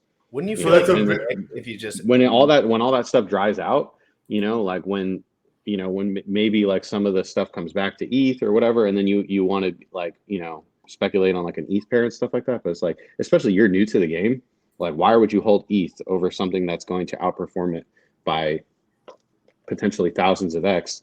And so, like, wouldn't it be better to just buy, like, if you want ETH, isn't it better to buy PulseX and then sell it on a double, sell it on a double, sell it on a double, sell it on a double, sell it on a double? Well, You know, I'm like, thinking of that's like, that was always like Richard Hart's thing. He's like, oh, you love Bitcoin? Well, buy the thing that's going to go up more and then use it to buy your Bitcoin back. So like, so why wouldn't you do that for PulseChain and PulseX? Because they're going to outperform for sure. Like, I'm certain of that. They're gonna because I guess outperform. what you're saying is when if the ETH hex pair went lopsided to the ETH side and you were stuck with all the ETH, even if you bought back all the hex, like, you would have just missed whatever opportunity was within that, right? Well, Well, I think we're also mentioning, like, as you talking, and at least the interpretation, because I was going to stick with, like, you know, just use for LP on Uni, take the profits, and just get into more Pulse and stuff, and PulseX and Hex, right? But through what you're saying is, I may actually split that up and do a little bit, a smaller portion, and then provide some liquidity on PulseX, not the full amount, but a portion over there to also work with what I've got over there, and use that LP over there to also just continue to acquire more of what I already know I want to quit more of. yeah, I mean, the other thing is, like, gas fees, like, there's a lot. Like, so if you're over, like, and in fact, most of the eHex might be on Pulse Chain. So, you know, something to think about. But yeah, so like, let's say you create a pair, okay, that's gas fee, and then you claim fees, that's gas fees. Then you bridge it over to Pulse Chain, gas fees. So if you're on Pulse Chain and it's essentially free in the beginning, I don't know, man. I just think that if you're asking like what I would do, I would definitely not do that. And for myself, and I would 100% not do it if I was new, because you're missing out on too many gains. Like, this is a huge opportunity. This is why I asked this question. This is why I asked this question. This is a huge opportunity for you. Like, this is where you get rich. Okay, like, we're in a bear market. Like, in my opinion, the bottom's going to fall out soon. If I had to guess, I would say weeks, not months, till like we see like a capitulation move in the market. It just looks like that. Like, the 3 days looking to bear cross. Every time that's happened before, Bitcoin's gone down to, like, you know, the 200 MA, you know, and like a lot of times it wicks below that. So like, it looks like is it a coincidence? I have no idea that, like, Pulse Chain's literally like potentially going to launch at the same time the market's going to capitulate. I don't know. Is Richard that good? Is Richard that I don't good? know, man. Is he that fucking good? There's no I'm not a way professional trader. I'm not a professional trader, but it looks to me like the bottom's getting ready to fall out in the market. That's just this is such gold. I want to hear this because I want prices to crash. This would be fantastic. Yeah, Sam, exactly. And even here, so we're in a zone. We're in a zone here where in a few years, even Bitcoin, you would be profitable probably buying. So, you know, so this is kind of, and same thing with ETH and, you know, and a lot of other stuff. Like, we're in a zone where, like, if you have like outside income, dollar costing in here, I think it's going to go down more, but still, you know, for example, like when Bitcoin was at 6,000, right, and it dropped to 3,000, okay, that's a 50% drop, right? But like, if you were buying Bitcoin at 6,000, you're doing pretty good now, right? And you, like, you know, at the high, you were up 10. Put into perspective, Put into perspective, like, you know, so it's pretty good. So this is still like a DCA range, you know, like 60K was not a DCA range, you know. Now it kind of is, but you know, this is when you can really, really change your life, is like a bear market. And then also you're getting into something that's not even launched yet, and it has a good amount of hype and stuff behind it. So, Man, I just wouldn't be No, I playing with stuff appreciate- that, like, you know, that So, no, like question- people aren't going to be playing with. Go where the money's going. question on that. So, well, two questions. Your thoughts? I think that they're I hopefully this is going to be accurate. And I'll just clip it from one previous show and be like, bitches, I fucking told you this is going to happen. But I was like, before. No, we don't say bitches. We say, yo, people. friends. Friends. Fellow gym rats. Friends, yes. But there was going to be a run up in Hex price. And then I think that there's probably going to be some type of dip, maybe not back down to 10 cents, but I do believe there's going to be some type of dip of Hex post launch in some period of time. I don't know what that period of time is. You know, crypto loves events, right? So if you say this is happening on this date or in this range, people will buy up to leading to the event and either sell right before or right after, right? And so that's what we call a sell the news event. Anytime that those exist in crypto, it waits until the last minute, right? It's always the last minute. So like, you know, for Ethereum, right? Like if any kind of like event, it's always the last weeks right before. So like the merge is not pumping Ethereum now. The merge is happening, you know, in like several months or whatever. It will be like when it's like weeks away, it will start going up exponentially. Same thing happened with EIP 1559. It didn't happen a year in advance. People weren't like, oh, next year ETH is going to be like burning ETH. No, like it's the market is so short-sighted, they can't do that. So it's not a huge surprise to me that, like, you know, we dip down and then we're a few weeks out, and like Richard's saying, like, yeah, like we're looking like Check your side pumping, balances. and we're pumping, right? Like that's just how it is, you know. And so could it be like some big payday event where we pump and then we dump? I mean, it's yet to be seen, but I mean, going off history, I wouldn't be surprised if that happens. And how long Hex takes to recover, it's hard to say, because now you have many coins to buy, right? So you have eHex, you have the Hex on the Pulse chain, right? Which is just Hex. Then you have Pulse, right? And then you have PulseX, and then you have the incentive token. So that's a lot of. So right now you can buy one coin. You know, in a few weeks you can buy 5 coins. So what does that do? Hex Monkey with the 1414 super chat. Love you guys. Also, type 1 in the chat if you know why I picked this super chat amount. Hex Monkey, thank you. I'm 1414 I don't know, but maybe I'm just a gym rat. But guys, 1 in the chat if you know what that means. Wendy's, I don't know why 1414 either, Monkey. You can let us know in the chat. Wendy's, okay, so thanks for that. Thoughts on the Hex post, you know, buy the news and then you're selling it kind of thing. And that's, you know what, if it does that, like, cool, awesome. Like it'd be perfect. It would be perfect, right? Because then you can use, you know, and look, like Hex is going to go up in the long term. And like, and even now, like Hex is getting attention from outside people because the market's dying and Hex is pumping. So everybody's like, why is that pumping? So even if they don't get into Hex, they're like, wait, why is that pumping? They start researching. Oh, pulsechain's launching. So maybe they go into pulsechain, right?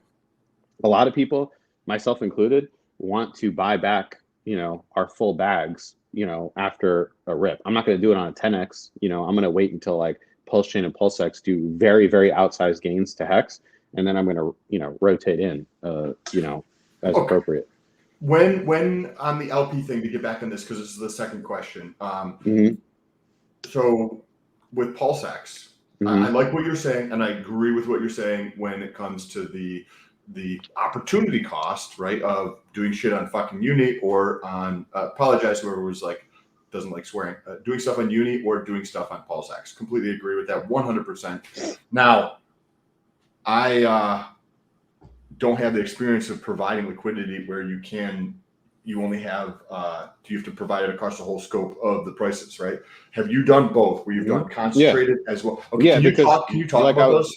Yeah, so like I explained, I think, like, I don't know, probably like a few weeks ago, like when you're providing liquidity and on like for LP providing, remember I was explaining that you get that like that share, like that placeholder token that represents your share in the pool or whatever. Yep, That only NFT. exists. That only exists on like V2, which is essentially like what pulsex is going to be.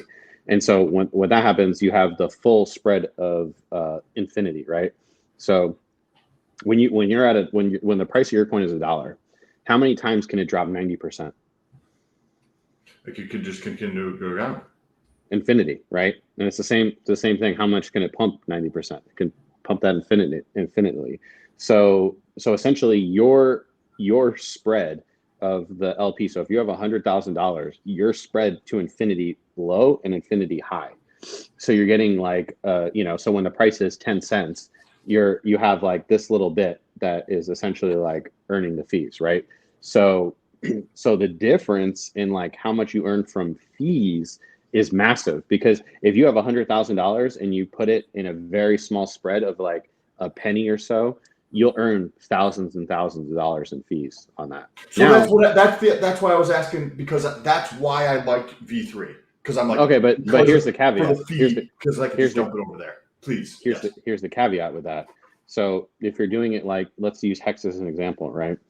If you you're setting it up like on the buy side, right? So like, let's say it's 11 cents and it dips to 10 cents. Okay. You just made like $3,000 in fees. Awesome. You just made $3,000 in a day. Now you have all Hex. Okay. If the price keeps dumping, now you've lost way more than $3,000. Okay. So at some point you like, it's basically like constant trading. So you have to like, to actually like realize that $3,000, now you're all in Hex. So maybe like if you wanted to just like buy Hex and stake it out, like that's fine. But if you want to keep using that $1,000, well, now you have to set a sell order, and who knows how long it is until that sell order. So like, let's say you did it at 20 cents, right? Hex dipped to 10 cents and was down there for months, right? Like in that range. It never came back up to 20 cents until like right now, right? So so you were making like 3,000 that one day, and then like literally you have months where you didn't earn anything. You could have staked the Hex short term, sure, but you're still like, you're not earning anything. So it's kind of like a misnomer that you're just going to like earn a ton of money. Because then it's going to be like somebody, like you said, if you do like 1 penny, right? Like if you're doing a stable and you just do 1 penny spread, right? You can earn a lot more in the fees. But like if you're but the flip side is that like, so like on pulsex, you're getting the incentive token the whole time. You see what I'm saying? To like almost compensate for that, the benefit of the concentrated cushion.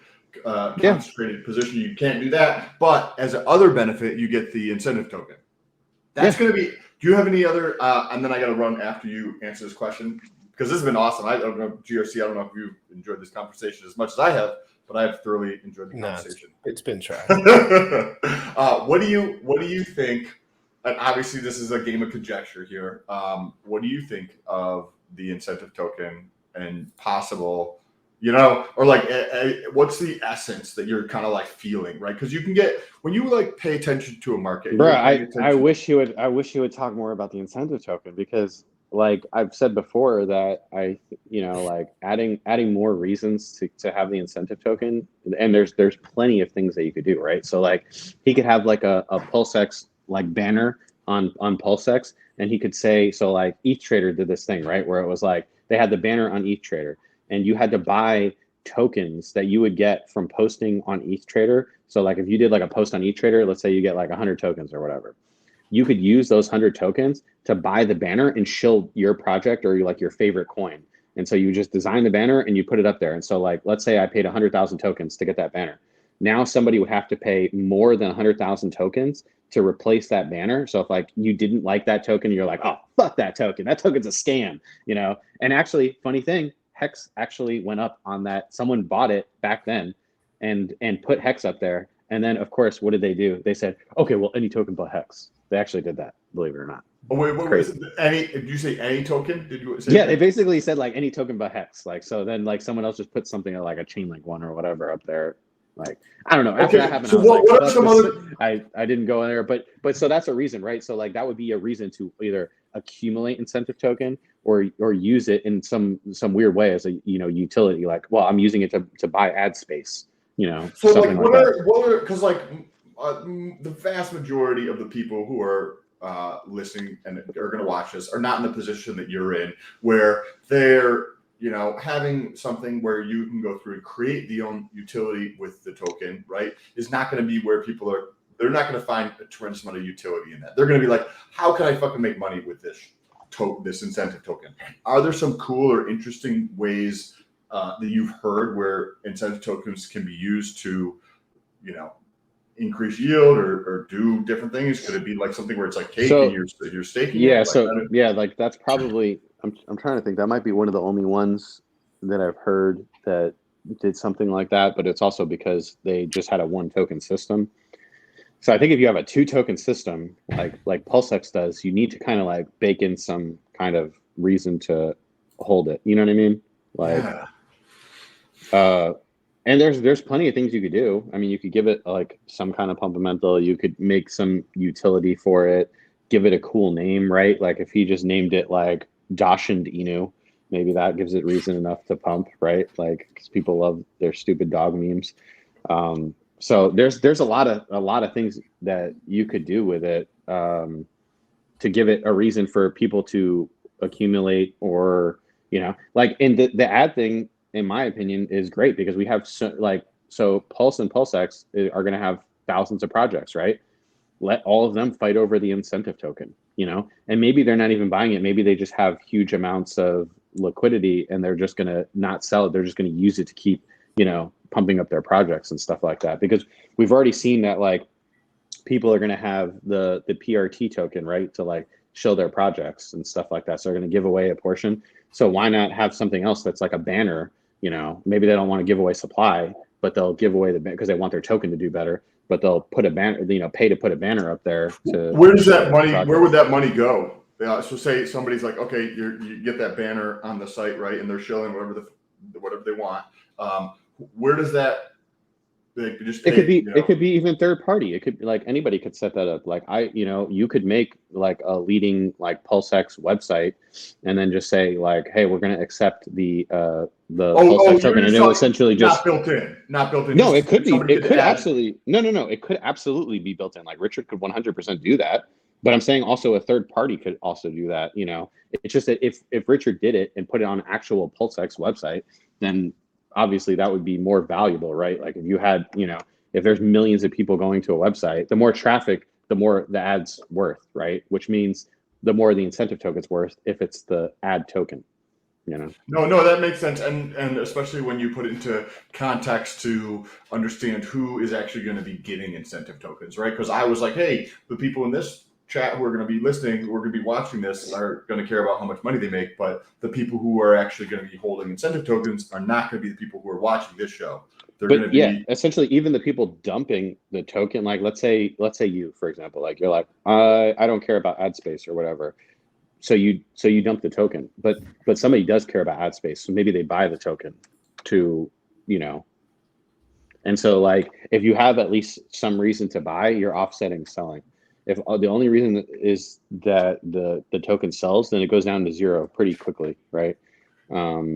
So you know, having as many reasons to buy as possible is a good thing. So if there's an ad reason to buy, if there's like a little bit of pumpamentals on the coin, that's another reason to buy. If it's got a meme name, that's a reason to buy. You know, so like the more reasons to buy you have, the better the token price does in the long term, which means that you have more time where people are bridging money over to get APY in this token, because it's like, because if the token's staying relative in value, then the APY stays high. If the token price declines, you're making less APY. So then there's less incentive for people to bridge money over. Then that means there's less people like transacting. There's less volume. There's less buy and burn. So in my opinion, the incentive token is imperative to like the long-term health of PulseX, you know, as far as like the buy and burn and, you know, getting liquidity and volume and all that.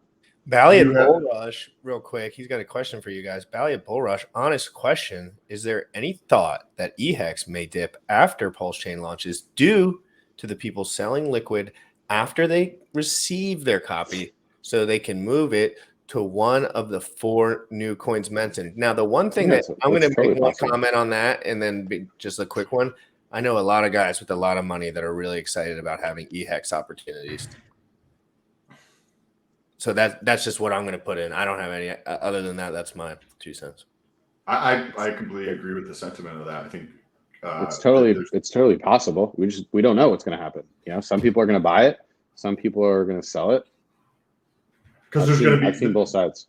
The makeup of the purchasers of eHex today is going to be like a big portion of like figuring that out. So if the makeup of people who are running the price up are, you know what I mean, if it's like a majority of people who have smaller bags and they're like, well, I don't want to have eHex staked because of the fees and I expect fees to go up in the future or whatever, then I could see people transferring over. But there's also probably whales who are purchasing eHex as well because they're like, do I want to hold this other ERC20 where I think the eHex is going to give me the quickest parity or double on my bag? Like, right. So those people are going to be purchasing it too. And then they're like, they may want to choose to get out of it or put some money into Pulse. Right. So I think that there's a lot of potential pointers to eHex selling off to some degree. I don't think it will get back down to 10 cents personally. Maybe it will. That'll be dope. But I don't know. What are your thoughts, Wendy? I think it could happen. I mean, like I said on the last time I think I was on, it's like every scenario that you can think of, some people are going to do that. So are some people going to sell for Pulse? Yes. Are some people going to sell their eHex for Hex on the Pulse chain? Absolutely. Are some people going to provide liquidity? Yes. So yes, to all of those things, like every situation you can possibly think of. Are some people going to stake their eHex 5555, you know, as a, you know, like as an insurance policy? Absolutely. So everything that you can think of will happen. What is the dominant thing? I have no idea. I don't think anybody knows. Could like the God whale buying, you know, if like Hex dips to like, let's say 2 cents or something like that on ETH, could the God whale buying it up, could that all of a sudden change how people start thinking about it? Yeah. So there's just so many things that can happen. It's like, you know, in the world of variables, you know, sometimes you feel like Doctor Strange, you're like, okay, like I see a million infinite possibilities. Like which one actually happens? I don't have any fucking clue. So we're just going to have to see what, you know, reality says. That's no, you're good. That's a great way. Yeah, one more question there, still, Sam. I got to pee real quick, so I'm gonna come back and talk to everyone. I have a few more questions for the chat, and people want to talk about. So I'm gonna chill real quick, and then when you come back, I'm gonna jump off. So Wendy's, I know you're not doing this anymore, but Motley said that if I can beat his Twitter following, and I think you heard me say this last time, if I can beat his Twitter following, that he will actually give me 50,000 Hex. Hopefully it's eHex because then I can get a double, right? But even if it is just, well, I guess you would technically have like, you know, like less than 2 weeks if it's actually launching at that time. So I don't think there's any chance that you do that because he still gains a good amount per day. So, but yeah, why not go for it? But so if you guys root for the underdog, you just heard it from Wendy's. He's like, bro, you don't have an epic chance of beating Motley's followers. That is true. But if you really want to root for the underdog, technically, I think I have less followers than you. So hit up your boy. But he's already got plenty of hacks. He doesn't need any more hacks. But True, I need some hacks. So if you want to support that, if you think it's fun, you jump down below. There's a link for Twitter. It's at the bottom of the links here. Just jump over to Twitter, press like the follow button, and then retweet something that you thought was valuable or interesting. That is super helpful to gain more attention because the only way that I can win this, as Wendy's points out, is with your help. There's like, I'm not going to, he's got 14,000 and I've got like 2,700 or something. So there's no way I'm going to get there unless you guys are helping. I think with that. I think Motley would buy followers before letting you win. I just know the guy. Okay. Just saying, he's very competitive. He's not gonna. There's a reason I don't compete with him because it's just like, all right, dude, it's enough. All right. So you guys heard it here. I definitely need a lot of help. That I need help buying followers as well. But Wendy's, this has been awesome. I really appreciate you taking the time out of your morning to come on and share your thoughts and your feedback, like about some of the things that I'm thinking about and just overall in crypto. This has been. I mean, that's that's the topic that I'm going to be most helpful on, is liquidity providing, because like I said, there's not a ton of guys in the community that have done it. Now it's going to be a time where like everybody's going to be dipping in and stuff like that. But in the past, not so much. People stayed pretty much in their lane. So yeah, no, I would love if PulseX had the concentrated position, Mhm. but even without that, depending on like what's up with the incentive token and depending on the volume, right? Because if the transaction cost is so much lower, like the transactional volume could it might, just like how we talk about in crypto, we're at 2.5% roughly global population that owns any crypto. Mhm.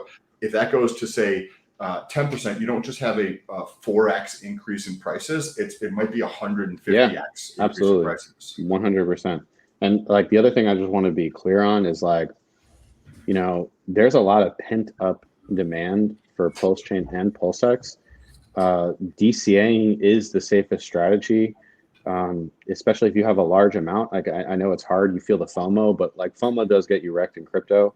And if you can't stand dealing with like major losses like that, it might be in your best like mental health strategy. And like I was on a Twitter space the other night, and some guy was like almost he was not like fudding about Hex, but like borderline, because he put way too much in. Or no, it wasn't about Hex. It was about like pulsechain or pulsex, but he put like way too much in, and it's been a long time, right? It's been almost a year. So, you know, you got to really like think about, you know, the future and stuff like that. We are in a macro bear, you know, like what is going to happen? Is it going to be like flat for a long time? Like you got to be okay with this. Like you can't, you know, you shouldn't be putting in like more money than you can afford to lose, in the sense that like, how long can you wait for this money? Like if it's money you need in 6, 12, 24 months, like you got to be really careful, you know. Like some people just think, oh, it's a guaranteed to go up, so I'm just going to throw in a ridiculous amount of money. I'm just going to, you know, we're going to mortgage the house, baby, you know, and like put all this money in, it's going to 10x, and I'm going to buy you a nice, you know, like all this stuff. It's like, be careful. Thank you for that. I appreciate it. I think GRC is going to stay on with you potentially, but I appreciate your time, Stay brother. on. Wendy's, if you want to stay on, feel free. I'll be on for another 30 minutes or so. Cool. And everybody in the chat, thank you for all of the awesome comments. I was really trying to pay attention to what Wendy was saying, so I wasn't reading through a lot of the comments, but I would see them scrolling by the edge of my peripheral. So thank you guys for the support. I appreciate it. We wouldn't be here if you guys weren't like supportive and asking these awesome questions and, you know, learning. I would be. You'd leave. I would. I'd sit there for my crowd, but you know, you just move with the waves. We all know it. So I appreciate you guys. Talk to you soon. 130 live Later, bro. active viewers, highest live active viewers ever. Let's go, guys. Smash the like button. Smash the share button. Smash it. Smash the bell button. You smash the bell button. Yeah, smash the bell button, smash your protein shakes, smash the like, smash the weight, smash it all. Have you been lifting like a maniac? I honestly like have been babying in, because like, you know, I was in the hospital and everything like that, and like I was like really busy before that with like traveling and stuff like that. So it's basically been like a month off. So I'm kind of like easing back into it, but I would say like in a week or so I'll be going pretty heavy again. Yeah, I just started going heavy again for the first time probably in 6 months. Like I'd been going to the gym, but just maintaining, and it's truly exhilarating when you start getting into it a little bit again. You know, like it is. It's nice. It's nice to really push something hard where there's no business, there's no relationships involved. It's like there's nothing involved. It's just like you're getting a little bit better. You're pushing hard. You're listening to absolute fire beats. Yeah, the biggest thing to me is like especially if you do it early in the morning. You know, the sense of accomplishment for the day. It's like, well, if you did nothing else that day, you did more than the average person, right? So like just going to the gym and like, you know, bettering yourself a little bit is more than what the average person did. So, you know, that's amazing in and of itself. Somebody just real quick, this is actually kind of funny. I'll laugh at this. Oh, please don't show the wrong freaking thing. Here we go. Can you see that? Oh, hold on. I gotta pull it up. Somebody put my face on that's Joker's body, I'm pretty sure. That's kind I think of that wasn't that Johnny, or yeah, that was Johnny Chaos. Oh my god, that's Johnny's. That's right. That is fucking hilarious, dude. Johnny is getting Absolutely. I love that Johnny put his bot out there for the squad. Johnny Hex Rat Crypto. Hex Luther, I'll give you a little props on that one. That was funny. Good funny. We have Whales coming in here in just a second, I think. Not 100% sure, but he just popped in for a second. The whole reason I kind of started talking about liquidity providing is not because I plan on doing it, because I don't. I tell everyone all the time, I don't give a fuck about doing that right now. I really got to keep my position where it is at and just stack on it, right? Like I don't have much of a goal to like make some extra, like even if I were to make like some extra percentages there, 20%, 30% of my whole bag, I still wouldn't want to do it because I would just be busy doing it. You know what I mean? I'd rather focus on whatever venture personally I'm working on next and just earn revenue that way because that's more fun to me.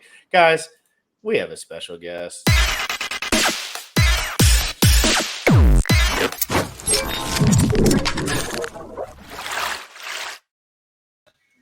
Yeah, that's the best intro music ever. I'm sorry. A friend made that for me, so thank you. I can't remember what your Twitter name was because it was kind of obscure, but thank you very much. Whales, how are you doing this morning? Oh, I'm good, man. It's a great day. It's a great day, bro. The weather's a little bit. Yeah, the weather's shitty, but you know what? Not here. Well, thanks for rubbing it in our faces, bro. We appreciate it. The cool part is even when it's nice, it's shitty where I am. You know. Well, be more, baby. I'm kidding, baby. No, I'm just kidding. I'm going to change this city, by the way. I got some seafood out there, though. I'm going to turn this city on its head. I'm telling you, in 20 years, Baltimore's going to be different because of Gym Rat. I'm telling you. Yo, that's what we all got to do. I'm telling you. There's nothing else to do. I want to change it all. Yo, I had a conversation today with a family member that I never in my life thought I would have. Now, why is the question? Today. Wow. Today, literally, I'm in the best spirits I've probably ever been in my whole life because I'm seeing the light, even in this drabby, dreary day. Why? Because people are waking up, man. They're seeing what I've been talking about for fucking 2 decades, right? Now, it doesn't matter that I've been talking about it for 2 decades. What matters is that people are finally seeing there are no two parties, that they're just trying to manipulate people. I mean, yo, when the NPC sees this, I feel like I can almost die. It's like the Matrix. They're waking up. Yeah. They're going so out of bounds that I don't even have to say anything anymore. It's a beautiful thing. Even the people making 14 grand a week are noticing that they can hardly handle. Mm-hmm. And I know a few people personally that own businesses around here and they make great revenue. Obviously, they have a lot of overhead, but they still make great revenue. And they're wrecked, dude. Like they're low key wrecked. Like they're not wrecked on paper, but like they know they're wrecked. Well, now here's the funny thing. Now, why is it that you're focusing on the revenue? Because you should be able to minimize or manipulate your costs to a certain degree, right? Where you're still making some money. Now, imagine things are so expensive, so convoluted that people are saying, yo, I'm telling you guys, man, I haven't talked about this like really at all because I just really wanted to know that what I was saying was true before I said it. Now, everywhere I go for the past month or two, maybe, all I hear is people talking about prices and how it's one thing for me to be talking about it for a year, right? Because, whales, no, blah, blah, blah, blah, blah. But when motherfuckers are in the store saying, damn, bro, out loud, and I mean everybody, there is no color, no socioeconomic class distinction anymore. Everybody is feeling this pocket pinch. And they're hiding, bro. Yeah. They're hiding from paying for shit. Not saying they're not paying their bills, but they ain't paying extra. Yeah. I'll tell you what, they're trying. Even me, my cable's gone. Everything gone. I'm done. I'm zero. Well, Netflix has gone down like 70-80% in the past quarter. Wrecked. So right now, why? Why is that? Well, multiple reasons. Yeah, multiple reasons. They thought they could play themselves while people have no choice but to take care of themselves. So 2 things.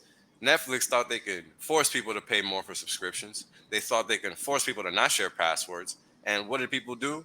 Say, oh, we don't actually need Netflix. We got all this other shit. Cut off.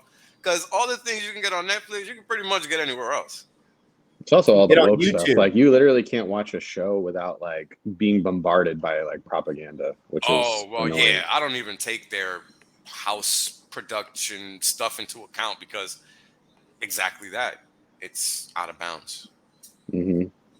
Out of bounds. I mean, Netflix has multiple issues. I was just speaking about the financial ones. It's like Blockbuster. It's like Netflix got Blockbustered like they did the Yeah. Blockbuster. You know Yep. what I mean? They're But just they did getting it to Blockbustered. themselves. But they did it to They themselves. didn't evolve enough. No. They devolved, actually. Yeah. They went to the pinnacle, said, all right, we run this bitch. Guess what? We're going to tell y'all what to do, what to watch, what to think. False. Wrecked. Wrecked. Yeah. And now they're down 70, 80%. Good job, Hastings. Open market, baby. Hey, Mhm. anyone can make that shit happen. That's not like some big monopoly, you know. People can make that shit happen nowadays. I feel like as far as a some sort of platform. They dropped worse than your favorite shitcoin, you know? Like it's hilarious. Dude, that's crazy. I mean, imagine all those wrecked people that are still talking like they know what the fuck they're doing. And My they God. own stuff like that. And they'll defend the government and those stocks till the end of time saying everything's done the right way. And they have never looked into it one time or even thought for a second that everything whales or like of whales kind of what just said is the truth. They all know it deep down. They just don't want to. They don't want to change their worldview. It's too hard. It's hard, yo. Think about it, yo. How long were you doing the same thing over and over and over until you had to realize that you were just doing it wrong? Like I had to do it. Everybody, I think, comes into that point because all of us are not given this path where we're just solidly, you know, walking the right route the whole time. Like that's not everybody, you know. And I think we're more common than we think. We got numbers, baby. Yeah, and we got numbers. That's what I'm saying. Guys like Wendy's, guys like Motley, guys like you. These are powerhouses, dude. Yo, I look up to guys like Wendy's and Motley's because they're younger than me and they've achieved more. And they're motivated, you know. They're motivated. I wasn't motivated like that when I was Motley's age, yo. I was 2 years ago, I couldn't get out of my fucking bed. That's what I'm saying. I was trying to figure my fucking head out. Dang, dude. But right when it happens, Wales, like it's crazy. You take off. It's crazy. But you got to get there. People think they can't get there, bro. That's the big secret. That's the actual secret. The secret is you can do whatever you want. It's realizing that you can. That's the hard part. Well, now you can especially do whatever you want.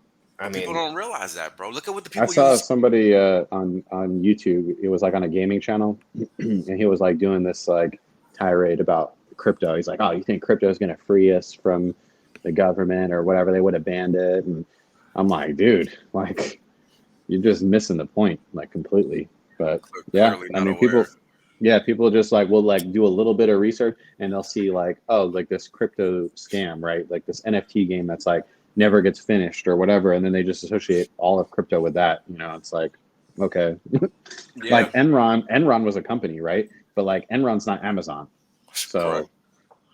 That's what people do, though.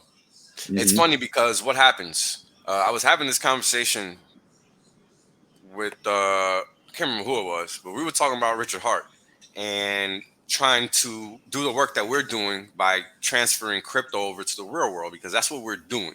We're trying to Trojan horse this motherfucker, basically, to put it in layman terms, because that's what has to happen, because they're not just going to say, yeah, we'll let you guys be free.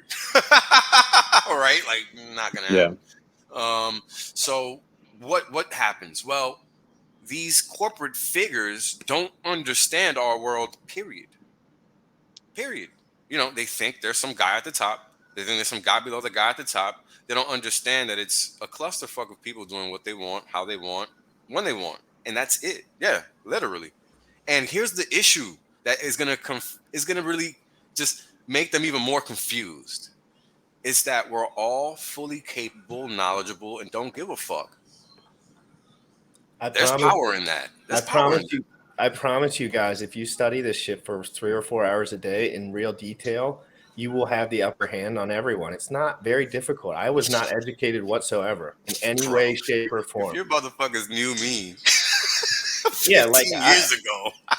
You know what I do in my free time? I watch chemistry lectures. I watch, all the stuff. See? This is the shit that you don't know about people. Exactly. Like I was talking to someone yesterday, and I was I follow a bunch of chemistry channels just because I just like that shit. What you like, exactly. And somebody actually popped up into the chat in one of the things I was watching that had a chemistry channel, and I like binged down on them for like 4 hours. It was amazing. Nice. But just stuff like that, guys. Like, imagine if you can do anything that you're good at. You can help. I'm telling you, it's all very important. There's babies. Somebody just commented. There are babies that are Hexicans now. Like, we are going to take over. Literally. Like, there's everyone. If you have children, educate them on this shit if they're willing. Some kids are. I would have never paid attention to the damn thing my parents said. But if you have a good relationship with your parents, pay attention. Educate them on this shit. Don't just tell them about the real stuff. And like, whenever I see a father telling his kids about Hex, it's like the best thing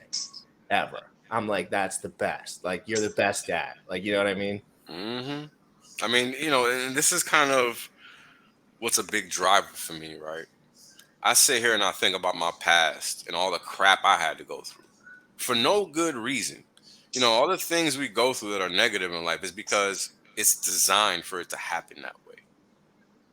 It's not because it's supposed to happen. So the things that happen to us end up becoming the things that have to happen to us in order for us to see what is happening. Because otherwise, we don't know it even exists. Right? Like, how do we know that all these things are happening? Because we see them happen in real time. Like, yeah, I got a cousin that when he was 2 or 3 or 4, the mom said, you know what? I can get this check pumping this kid with pills, and that's what I'm going to do. And there's nothing you can do about it, even if you do care about this kid more than I do. Then that's it. And just because the system is designed like that, it works like that here. And there was nothing you could do. And guess what? That kid ended up becoming a fucking drugged up knucklehead because that's what the mother wanted. And, how do you fix that? You cannot. They have to fix themselves and realize that they're fucked up in the head. They got to separate. I already tried. This is literally, I'm literally talking about a cousin of mine. This is real life. This is not a made up story. I literally had this motherfucker living with me. He stole from me and everything. But this is what happens when you're fucked. Like, you got to realize it's a process. All you can do is try to help people. It doesn't mean you're going to succeed, but at least you tried, right? But eventually, that person is going to learn, yo, I was fucked up. Because this is what happens. We learn. I was fucked up too. You were fucked up too. Everybody was fucked up, right? But having these conversations is how we become better people, because somebody else is going to hear this shit and they're going to be like, damn, I'm like that now. If this guy can fucking fix himself, maybe I can too. And it's not about doing it in that point in time, but it's about realizing that you can do it. Yo, I did not know how to do math when I was 21 at all. At all. That's crazy. Exactly, man. You literally had to start learning once you finally stopped being in education. Yep. Yes. And that's exactly what I did. I was just so logical in school. I just didn't care. I was like, why in the fuck would I care about this? You guys know people, like, I knew guys that were making a couple $1,000s doing random ass shit within the school. I was like, that's way cooler than history class. Like, I didn't care. I didn't want to give a fuck. Like, I was messed up in the head. I was confused. I was like, I wanted to have sex. I wanted to do things like that. I couldn't focus. Like, to me, live, bro. Right. I just wanted to go out there and like everything was just restrictive. Yeah. It was just as restricted. And like for a guy like me, it was just like I would just bang against the walls until it's not the kind of environment that people thrive in. I mean, Maxi 0.251 on Nomics right now. Jeez, Louise, guys. How can you say free money any better than that? People, we were telling you, just do it. If you have some liquid Hex, it's a good move. I am so in love with the Maxi play. I'm obsessed with the Maxi play, dude. Like, I can't. Well, let me help you, Jim Rat, because here's an interesting fact that most people don't realize. What is happening? Well, what's happening is that people are realizing what's going on over here in Maxi. Now, what do you think that ultimately means for Hex? Bullish. Yeah. People are gonna realize, hold on, this spread is too fucking wide. Oh, dude, the spread is going to be ridiculous. When people Yeah. see what that spread is going to be, when it's 2x the hex price, they're going to be like, what Mm-hmm. am I thinking? Mm-hmm. But here's the thing: it's gonna end up having a magnetic effect on the price of hex, because now, once the spread gets too wide, it's either sell maxi or buy hex. Why would you sell Ooh, maxi? so interesting. Mm. I brought And up the question, Wales, what percentage of the maxi will never be moved? well, it'd be interesting to see if any of it gets moved. If people understand maxi, But you know people. yeah. No, I mean, look, the first days we already saw people swapping hex for maxi back and forth like it was a trade, and it's not. So It's not. so ignorant. Like it's Yeah, so maxi is ignorant. gonna really educate people in a way that no streamer could educate them about hex on. That's what's gonna happen. And it's going to Because people are going to copy that business model like yep, effing madness. 100%. And all these people thinking that hex can't go to where it's gonna go. I've been telling everybody from day motherfucking one, And you didn't even know about Maxi. and Yeah. and then there wasn't no maxi. No, there It's was just understanding that hex is what hex is, because without hex there is no maxi, there is no hex investment trust, there is none of these things that can use hex as a tool. Yeah, that's right. Pretty much. It's all about them t-shirts. Yeah. Because what are you doing with maxi? You're saying, hey, here's a tradable t-share, or at least a claim to a piece of a t-share. That's all. It's a beautiful thing once you sit there and really understand it.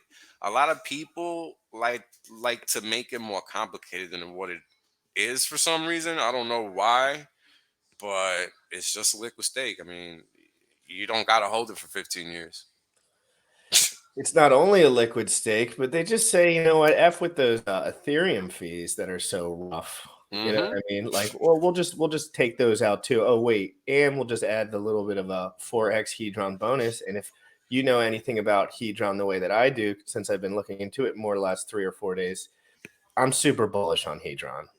Of course, I bought. Look, yesterday I was in between buying Hadron and Hex, and I did a spread chart, and I went with the one that people wouldn't think was the one I'd go with, but math, doesn't care, so I went with Hadron. And Right now, that's the better execution.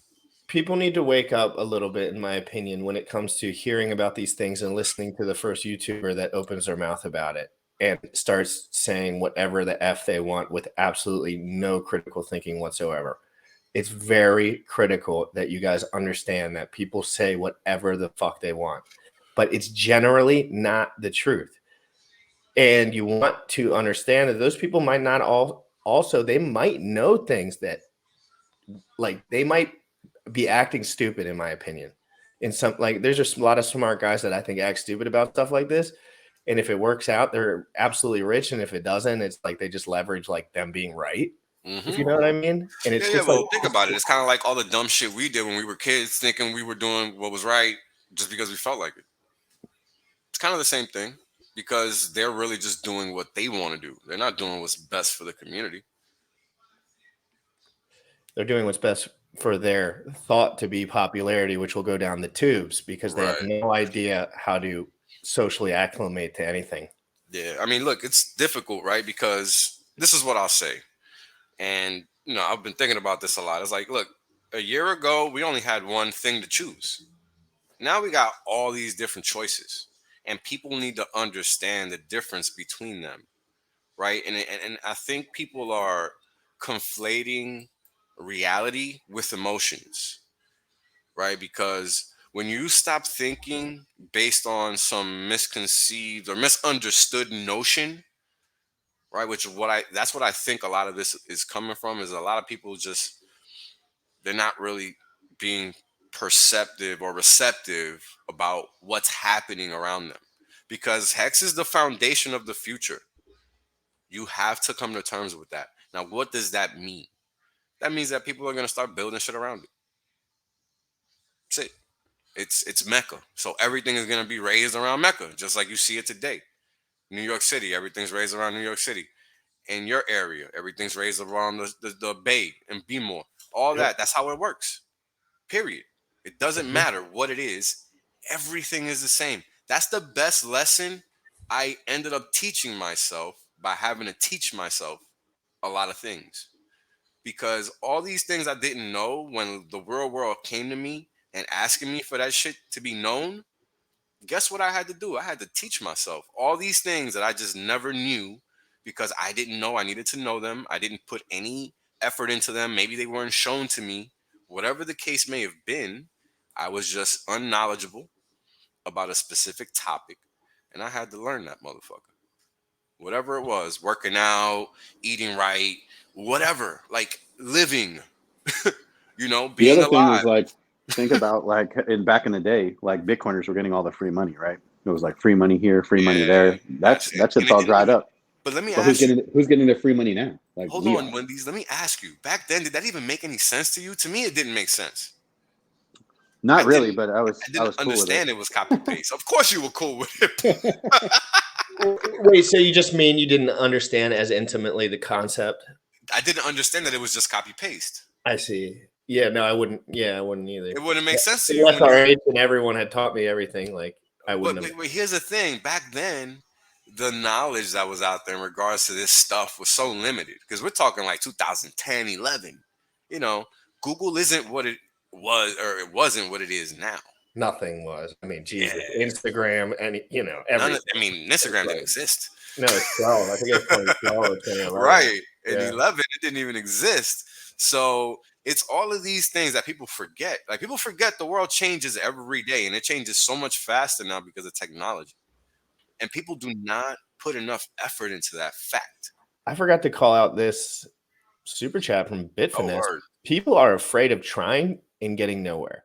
They shouldn't be. Trying will grow that try muscle. Poke that thing as often as you can. There's nothing but facts coming from that. I got a story about that one too. It's crazy. I've been poking at my insecurities and blind spots for a decade, seeing how I can get more uncomfortable and growing. That way, when I throw myself into another arena, I'm prepared. It doesn't matter the arena. You know what I mean? Like I can adjust. You know what I mean? For sure. I mean, you have to be able to, right? And this is kind of the thing. Like, look at how we go from topic to topic. How do we understand Hex is the nexus of freedom and everything around it? Because we know what being suppressed is like. You only know the opposite of something when you experience the other extreme. It's the only way. Because the one thing that people do not like to focus on is the following, and that the world is strictly about symmetry. Now, what does that mean exactly? Well, there's always going to be an opposition. There is never just a medium. There's always two sides to the coin, basically, is what I'm trying to say. There's never just the one faceted thing, right? There's what Jim Rat thinks and what Wendy's thinks and what I think. That in this scenario, there's two sides to three coins. So you have to take each one into account. You see what I mean? And that's the real world. The real world is really a big old math equation, because the more people you involve in a scenario, the more thoughtful you have to be about how you're going to execute that thing, right? And when we look at guys, just like that, at the bottom, at the freaking tipping point of a bear market, it still could dump lower. Bitcoin's going to dump, dudes. But anyway, like at the bottom of a bear market, 4183 T-share, just fucking punching right through everyone's melted face. I mean, it's funny because nobody wanted to buy Hex when T-shirts were half off, right? That's where they were a month ago or a month and a half ago. Wait for Hex to hit $1, and my brother and everyone buys it, and everyone's back on the train. Crazy. Yep, it's gonna be crazy because they're gonna take us to 10. They're gonna take us to 5 and then 10. Thank you guys. We love y'all. Yeah. And thank you for your service. Like, can we send you something, a basket? Like whatever. Yeah, like I'll send you like a gift Because we card. tried to give it to you when it was free and you ain't want it. It's like I'm trying not to accept all your money and help you get some of it, but if you're going to just give me all of it, it's okay. Pretty much. Like, Thank you know what I mean? Like, I'm not going to stop you from giving me all your funds, but if you want to listen to me and join the channel and like learn and get in Twitter and stuff, like you can learn. But like guys like Wendy's are scooping up your funds with a freaking trash bag. It's a Louis bag, not a trash bag. It's a Louis bag. 2 Louis It's a bags big to Louis simulate the Sorry, quantity of a I'm so trash used to it. bag. I'm No, used no, to no. my- Let me help you, DRC. 2 Louis bags to simulate the quantity of a trash bag. Is that accurate, Tendies? Would you mind chiming in there? Those That Louis is bags are fairly meant accurate. for $100 There you go. stacks. Those Louis bags are meant for $100 stacks. So like literally, like they're squared out at the bottom, so you can just like Yeah, $1,000 stacks in there. I love the way bag. Well, those are the best looking type of bags. This is going to be a wild week. And guys, we don't like calling pumps. We don't do any of that S here because let's be honest, that's absolute baloney. But I can tell you, Hex likes to act up in a bear market. Hex loves to get wild while in the whales probably are obviously the ones kind of like this is when Hex shows its stuff because the sell pressure, we saw that ridiculous sell pressure. It can't last forever, guys. And it doesn't matter if it does last longer a little bit. It doesn't. Because, I mean, Jesus, look at what's going on. Yeah, it's not forever. I mean, what's interesting is that we've talked about this for a while. We knew at the end of April, this was the time. That was it. We just looked at the staking information and that let us know. This information is publicly available. All you got to do is look. So anybody and everybody could have made this call if they decided to look at the data. I mean, this is why I made all those charts. Everybody loves to look at the wrong information. That's just a fact of the matter. This is why I rarely even know what the price is because that's not what matters. What matters is how many people are using the network, how many people are engaging the network, how many people are actually liking the network, how many people are succeeding by using this network. You know, is this network actually serving a purpose? Like, these are the things that matter. Because this is what actually brings people to the table. It's not a marketing campaign. I'm sorry. It's really not. We can do that to raise awareness. And that's what it's about. Well, I mean, you're being friendly. Even that's friendly. Even And that's being friendly because at the end of the day, we're spoiling our riches because we're going to end up making less over time by growing this pie out. Because that's what dilution is. That's exactly how every security that's ever existed has grown from no cents to hundreds of thousands of dollars. That's how it works through dilution of share size. Oh, okay. So you mean in general, just like yeah, just in general. Because what's happening when people come into the system, they're getting a slice of that T-share rate, right? They're getting a slice of that share pool. I mean, that T-share pool, meaning they're paying for T-shares and earning interest or earning yield from the system, which are running out. That means that there's less to go around because there's more people in the pool, right? You think about it like a watering hole that slightly expands when people come, because that's really what it is. Because the T-share pool isn't static, but it can only grow but so much because there's only but so much economic mass available, right? And a T-share costs $4,000, so somebody got to come with $4,000 just to attain a unit of yield, right? 1 unit of yield costs $4,000. Okay, and that's how people in the real world are going to look at it, because that is how it's going to be given to them, because that's going to be the easiest way for them to understand the T-share aspect of the system apart from the price of Hex. So that is a reality that people are going to have to contend. And that's when you talk about a B share, what's a B share worth? Well, $400, because you divide that dude. or $4,000, sorry, because you're dividing that 4,000 by 1,000, so it's $4. $4, yeah.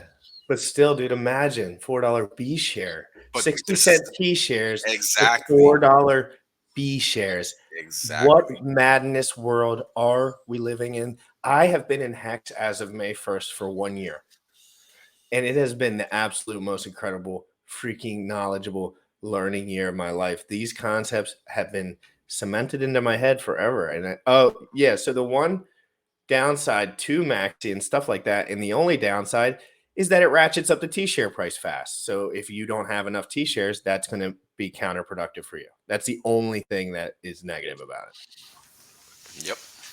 Which it just basically means you're just going to get more money. But if you don't have a position, then you should work on that. So it's like a dance, right? Because over time the T-share rate goes up, meaning over time the cost of a T-share goes up, meaning over time it'll be less affordable to those that are not paying attention now. Yep. However, that is just very basic, right? That's the very most basic way of looking at the system.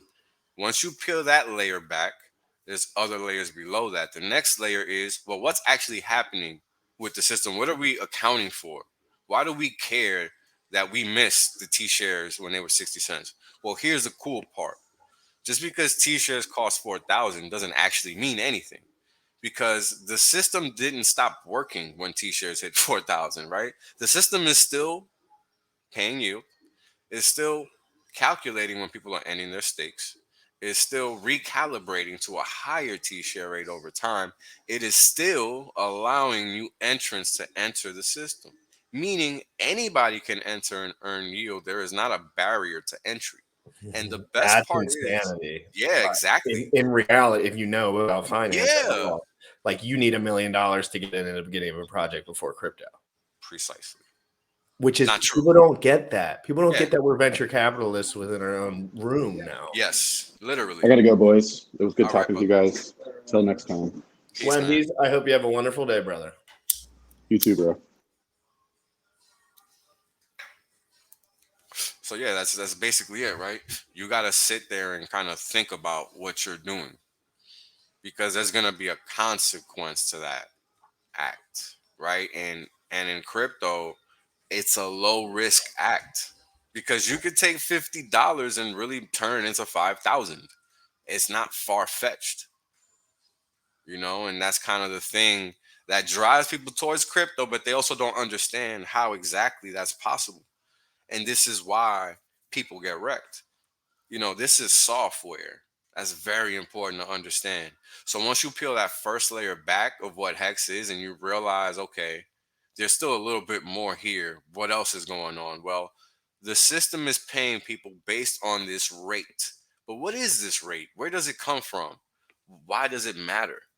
Right? And that's the next level of trying to understand Hex, because there's another level below that. And that's, well, how does that even interact with the system? When somebody's buying a B share, a T share, or whatever share, what are they actually doing? They're saying they want to earn some yield. That's all. And once people realize that, and that they can earn yield based on what they put into the system, you muted, bro. It changes the equation a little bit. Go ahead.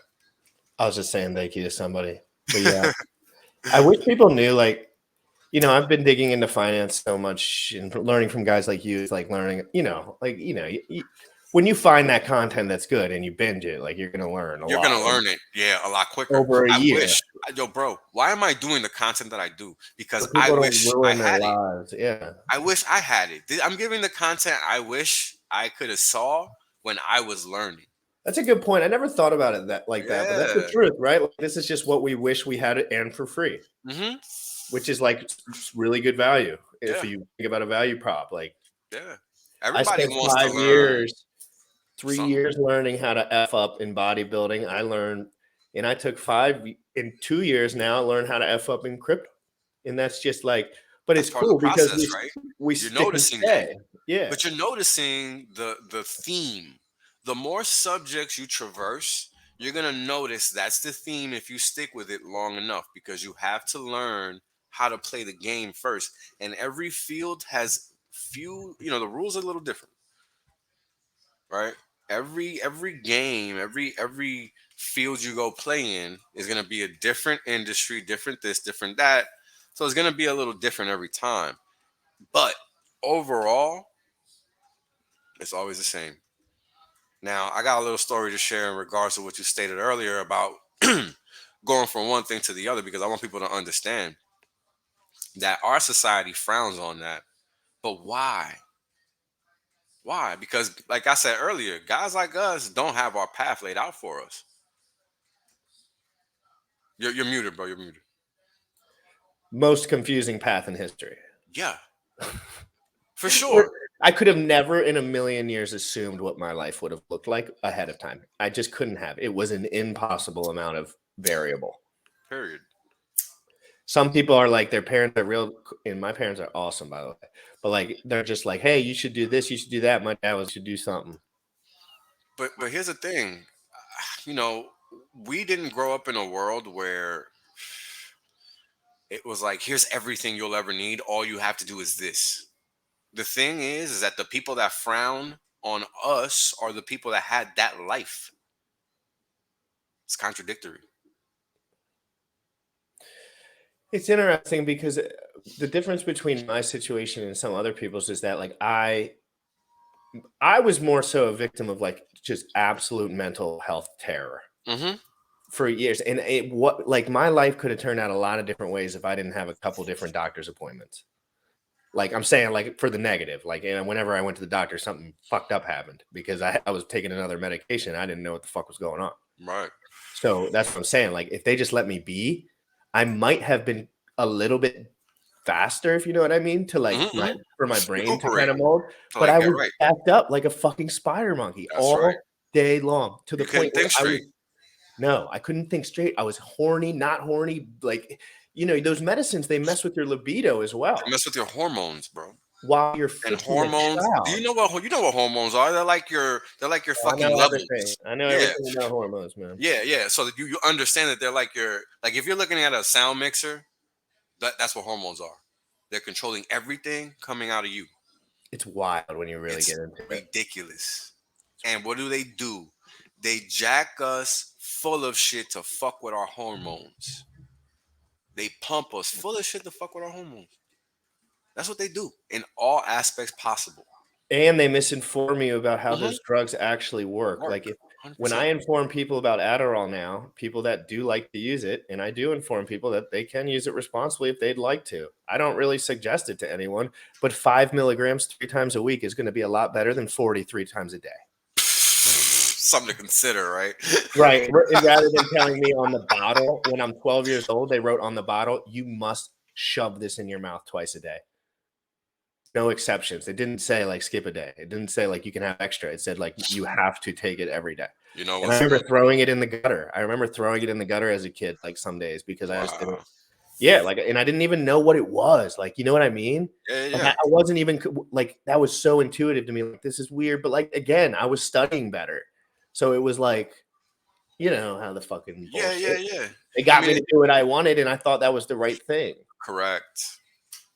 And that's the Nardo won for the win. Great conversation right here. Yeah, I'm having a really good time. Nardo. Thank you for being in here, Nardo. Nardo should be having this conversation. He's one of these guys that's like us. Anyone wants to come in? Nardo, you want to come in? I'll shoot you a link right away.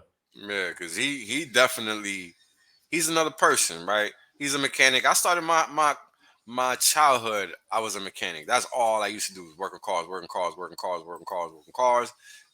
into the military. Yeah. I didn't know that. That's awesome. Yep. Went into the military to be a mechanic of sorts. Ended up becoming a power plant mechanic. And that really ended up entailing being a mechanic for all types of vehicles, engineering on down, meaning big Tonka trucks on down, like leveling, like all kinds of shit, hydraulics, air brake. I've done too much crap. So eventually I got overworked to the point that I no longer wanted to be a mechanic. So that's why you never even hear me talking about cars. Same with me, dude. I was a dog trainer at some point. And I can't fucking stand dogs. Yep. I pay to get my fucking car work done. I've been overworked. I'm done. I'm tapped in that respect. I would love a dog, but if a dog restricts me in any way, like I can't do it. So, and I know dogs restrict you. So, right, they do. Period. Yeah, they do. And that's it. That's the only thing about dogs. I love them, dogs, but you I gotta move, baby. Like if I get a business opportunity and I got I'm out. You got to take that dog into consideration. Like, can they travel a certain way and all this? It gets complicated. My sister got a dog, so I see the shit from far away. It's weird. Dogs are great. Do you but feel they're the best? You feel great when you're playing with a dog and they love life, and you know, you can see it like, because when in our best moments we're like that, you know, like Mm-hmm. in our best moments, you know, where it's just like they just don't have all the negatives that comes with being a human, but we get all the resources that comes with being a human too. That's it. Yeah, that's literally it. And I think that's kind of why their default is just constant happiness and then sadness when you're not around. Because they just want companionship. They don't care about like fancy, all that fancy stuff. They don't care about none of that. Favorite car. Good question. There's so many good ones. I'll give you my favorite muscle car. Ooh. Yeah. This is kind of a tough one too. But I'm gonna go ahead with a '69 Charger. Yeah, that fucking shit is hardcore. I know less about cars than the average 7-year-old. Oh man, I'm like one of those guys. I'm like the gym no, it's rat who okay. drives the Civic, who just is just like, I can't Yeah, think about the car. Whatever. Like, Does it work? Good enough. Yeah. I get it, bro, and that's fine. Different That's tax bracket, I might think different as well. You know, like right. it's just my priority. Mm-hmm. But that's the thing. Cars were like a hobby, not a necessity. You see, I used to read about them, like, oh, one day I'll get this, I'll get it. In New York, you don't need no cars, bro. Like, why would I know about cars? This is a hobby. Now, of course, kids did race them and all that out here, but I wasn't into all of that. I was into baseball, so I never really cared about that. But then, once I had the drive and all that, of course, that changed a little bit. And then that's when I actually learned to be a mechanic and all that BS, like real. Not like as a kid, which is a different level. But you still do the work and all of that. But when you can tell a car is messed up by smelling something or by hearing something, you know what the hell you're doing, right? Everybody can't just do that. But again, how do you get to that point? Putting in work. That comes from putting in work. Nothing. You don't get good at anything by not doing it. And this is the hard thing this is why people that don't want to watch my streams, for example, this is why they are going to fail. Because they think that they're going to learn what I have to offer in 20 minutes. You're not. I don't give a fuck who gives it to you in 20 minutes. There's too much social nuance. Too much. Yeah, there's too much to connect. It's layers that we're peeling through to give this story. Layers. Hours of layers. And really, if you look at my 100+ fucking YouTube streams, there are literally an encyclopedia of what's going on. Yeah, I watched them. They're an encyclopedia of literally what's going on, how we got here, where we were, what is actually what, like all these different things. I'm literally exposing everything. And people think that they're going to get that in 20-minute increments. And you're just not. You're going to get the cliff notes. And that shit is not paying the bills. I'm sorry. There's not a single motherfucker on this planet paying the bills off of cliff notes. Not unless they're the guy selling you cliff notes. those guys can do it sometimes. Those guys are trickier, but they have to hide. They have to hide in the corner. That's the problem.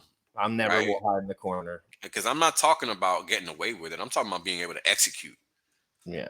Fully above board, no questions asked type of thing. Like, you can run this crypto fitness challenge and not even think about it.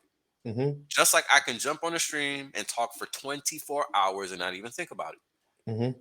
It's the same thing, brother. Because just like you sleep, eat, breathe shit, that I eat, sleep, breathe this shit. And it just happens to be that everybody needs it right now. That is all. There's going to come a point in time where people are going to be financially free and whales is not going to fucking matter. And neither is anybody else that knows about this shit. Because guess what? There are no longer going to be any issues to be aware of. But what's going to matter is, well, we need to learn how we got here and ensure that we never get to this point again. That's going to be the change in the tone of the conversation. Right now this is what's been happening. This is how we got here. That's what the conversation is right now. But then it's going to have to evolve, right? It has to. Because then it has to change. Then you don't need people like me saying, wake the fuck up. What's wrong with you? Da-da-da-da-da-da. I'm not needed anymore. You need another guy. That's a reality. Somebody that takes it forward to the future, da-da-da-da-da. You know how that shit goes. Everything happens in stages. And that's reality. You got to be aware. That's how you find success, man.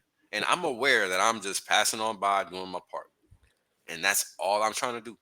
I don't want people to be fooled about like a lot of the ways that, and you talk about this a lot, like some of the advertising opportunities that Hex has to offer. And I'm not saying this for everyone, but a lot of the time it has a lot to do with personal popularity, right? Yeah, Like I'm going to put my face on something big and then I'm going to become big, right? That's yeah. not how it occurs, okay? Like, and in my opinion, at least, like it occurs from the day to day interaction with the people that really like you. And then you can grow from there because you need support and you need people and you need, but not, I mean, how flimsy is like 3 hours in person these days? Like I study for 4 hours a day in my room with a coffee. You think that which one's more efficient? Right. It's just like we have to teach people how to learn Mm-hmm. because That's a big they're thing. it's that's what I do here. I'm showing them by what I do. Sam taught me how to learn about bodybuilding and all this random stuff we did before, and now I'm translating it, right? And from all the things I've learned in my life, I'm translating it right here because it's clear as day to me. This is one of the friggin' phoniest friggin' things I've ever seen in my life to a degree because a lot of people don't know what is actually. Well, it's I don't even want to say don't know like I know. They don't know because they're not willing to They're know. just not aware. That's Yeah, the thing. yeah. It's we can say they don't know, but it's a combination of not knowing because they're not aware because they actually do know, but they're trying to stay unaware. Like, remember how you were. This is what I always do. I really try to remember how I was to try to understand other people and put myself in their shoes. But what pisses me off are the guys that know that they're hiding. Shout out to you, Bally. What up, Bran? How you doing? You're the freaking man. I got to stream with Valiant, man. I haven't streamed with Valiant since like I first started streaming or something like that. Like it's been forever. Yeah. Valiant's so busy dropping fat dollar. No, I know. He's too busy being rich. To fucking that stream dude's and the shit. first one to comment on every single one of my videos. Like literally comment. And I'm like, dude, you're the man. Like what? Like, dude, like it's just so cool to have people that truly care about the community because Brand truly cares about the community. Like, Dude, period. I say this all the time. Why am I still streaming? Because I clearly do not care about streaming. I clearly don't care. I make it clear. I frankly do not give a shit. So why do I keep doing it? Because everybody wants me to. Everybody cares about what I have to say. And I understand that the information I have is pertinent to everybody's existence. Well, it won't get anyone hurt. Well, right. Well, that's the main thing. Like value prop aside, like there's lots of people online, right? Mm-hmm. Like you're not ruining people's lives. No, I'm trying to help. At a baseline, at the bottom baseline, someone who turns into you and doesn't know shit and doesn't even care who you are or anything, they're not going to get ruined. No, precisely. And that's the people that I support. It's like, I know what it's like to jump into a YouTube stream and make a financial decision based on that. Right. I've done it. I bought Celsius. I bought Polkadot. I bought Solana Summer. But hold on. Summer. Talk about what happens after that. What happens after that is that you're just constantly searching and searching and searching and searching and searching for that corroboration after you've made that decision that was based on somebody else's whim. Because it wasn't your decision. You just clicked buy or sell because somebody else said click buy or sell. What up, Molly? And that's important to understand because we have to make our decisions when we are sitting behind our desk. You know what I mean? Nardo, how are you doing today, brother? Doing just fine. How about yourself? What's going on, Nardo? I'm doing fantastic. What do you think about this combo? It's a dynamic duo at the moment. Yeah, I'm pretty impressed. Now it's a trio, man. What do you think about all these? What do you think about Hex moving forward in general? Like the net, as we move forward, right? Like there's guys like Wales, there's guys like me. Like we're pretty consistent. People are going to know what we're about. But there's so much noise, right? There's so much noise. Is it just a free for all? Yes and no. The ones looking are the ones that's going to win. I mean, it's kind of that simple, but the best things I've had to do in my life, as a collision tech, just sitting in my toolbox, I had to watch everything happen. and come up with my own conclusions. So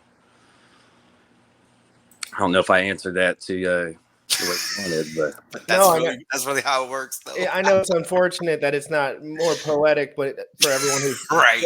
no, but for everyone who's done it, that's the truth. It's just like it sucks. Like Mhm. when I tell people like 45 Right. minutes of cardio, they're like, that sucks. I'm like, yeah, it kind of sucks. yeah, a lot of this stuff was like, you're doing something for the first time. I compare everything to cars because that's where my wheelhouse of knowledge is. But like sometimes you have a tool in your hand and you think you know how to use it, and then all of a sudden, like you're watching another guy across two stalls over, he used a tool with a completely different way you've never seen before. So that's similar to Wendy's and what you guys were talking about with liquidity providing and all these other things. Who knew that the tools could be used like this? And you won't know until you're watching. Right. And I think it's important just to like promote learning, like to a degree. Correct. Like it's just like that learning thing. It's like, yeah, I sacrificed $200 to Mintra because I need to learn it because I'm a streamer. But I told everyone that $200 was a very small portion of my bag personally. Like, so it wasn't a big deal, right? Like that could be $1,000 to someone, $100,000 to someone. It doesn't matter. But at the end of the day, it's like, if you want to learn really in depth, you kind of have to learn the market, right? Like you don't have to learn about NFTs in particular, but you have to understand that, there's a minting protocol. I mean, there's a staking protocol on Mintra where you can earn Pulse or whatever, you know what I mean? Like all that stuff, it's very important, but it's so nuanced. Like at a point, it's like, I don't even see too many people really digging in as far as it can go, but maybe that's just every industry, right? Yeah, you got to participate. That's how you're going to learn. Regardless of what anybody tells you, you're going to know more just out of your own participation and you not wasting your time. Brand with this $33 super chat. Nardo in the house. Much What love. up, B? Much love, Nardo. We also got a lot of love from Thoschild saying a bunch of alpha males up here. Good to see you, Thos. You're the man. Word. A lot of kings in this MFer right now. Yep. That's the truth. We're changing the world. We're going to change it one step at a time, guys. GRC. Oh, yeah, Thos. You want that link, boy? Oh, I'll send it to him. I got him right here in, please do. in my Twitter. Yeah, it's easy for me. You want me to so GRC, can we talk about why we're going to change the world or how? Because I think the answer is really easy. Yeah, let's do it. Yes, absolutely. Because we want to. Correct. Yep. Mm-hmm. When we got nothing else to do. Nope. It's really that simple. People can say whatever they want about my life, what I've chosen to do. I ain't Doesn't got matter. shit. I ain't got shit to do, matter. baby. Yo, do I you ain't know got shit to do but this? But my sister's realizing what's going on. She is so fucking proud of me. Good. Do you understand how that makes me feel as a grown ass man? Goosebumps. Yo, it's crazy. I'm high as fuck today. It's a beautiful thing, man. Mm-hmm. I'm glad you get to enjoy it, marinate that shit. Because the hate that we took for probably a third of our lives. Mm-hmm. I mean, that's some things that my I whole struggle life, with. really. I mean, it's only really the past few years that people are really understanding people like us. It's crazy too. It's crazy when it starts to happen. Mm-hmm. Yeah, and then even like myself, I wanted to change the business game in my region where I'm from, because I saw these corporations doing different tactics, like having a Dunkin' Donuts, a Speedway, and a Baskin Robbins all in the same thing. Right. And I'm trying to tell my people we have to do the same things, or you won't be able to pick up the pieces when Humpty falls off this wall. And it's important to keep your region, combating the corporations.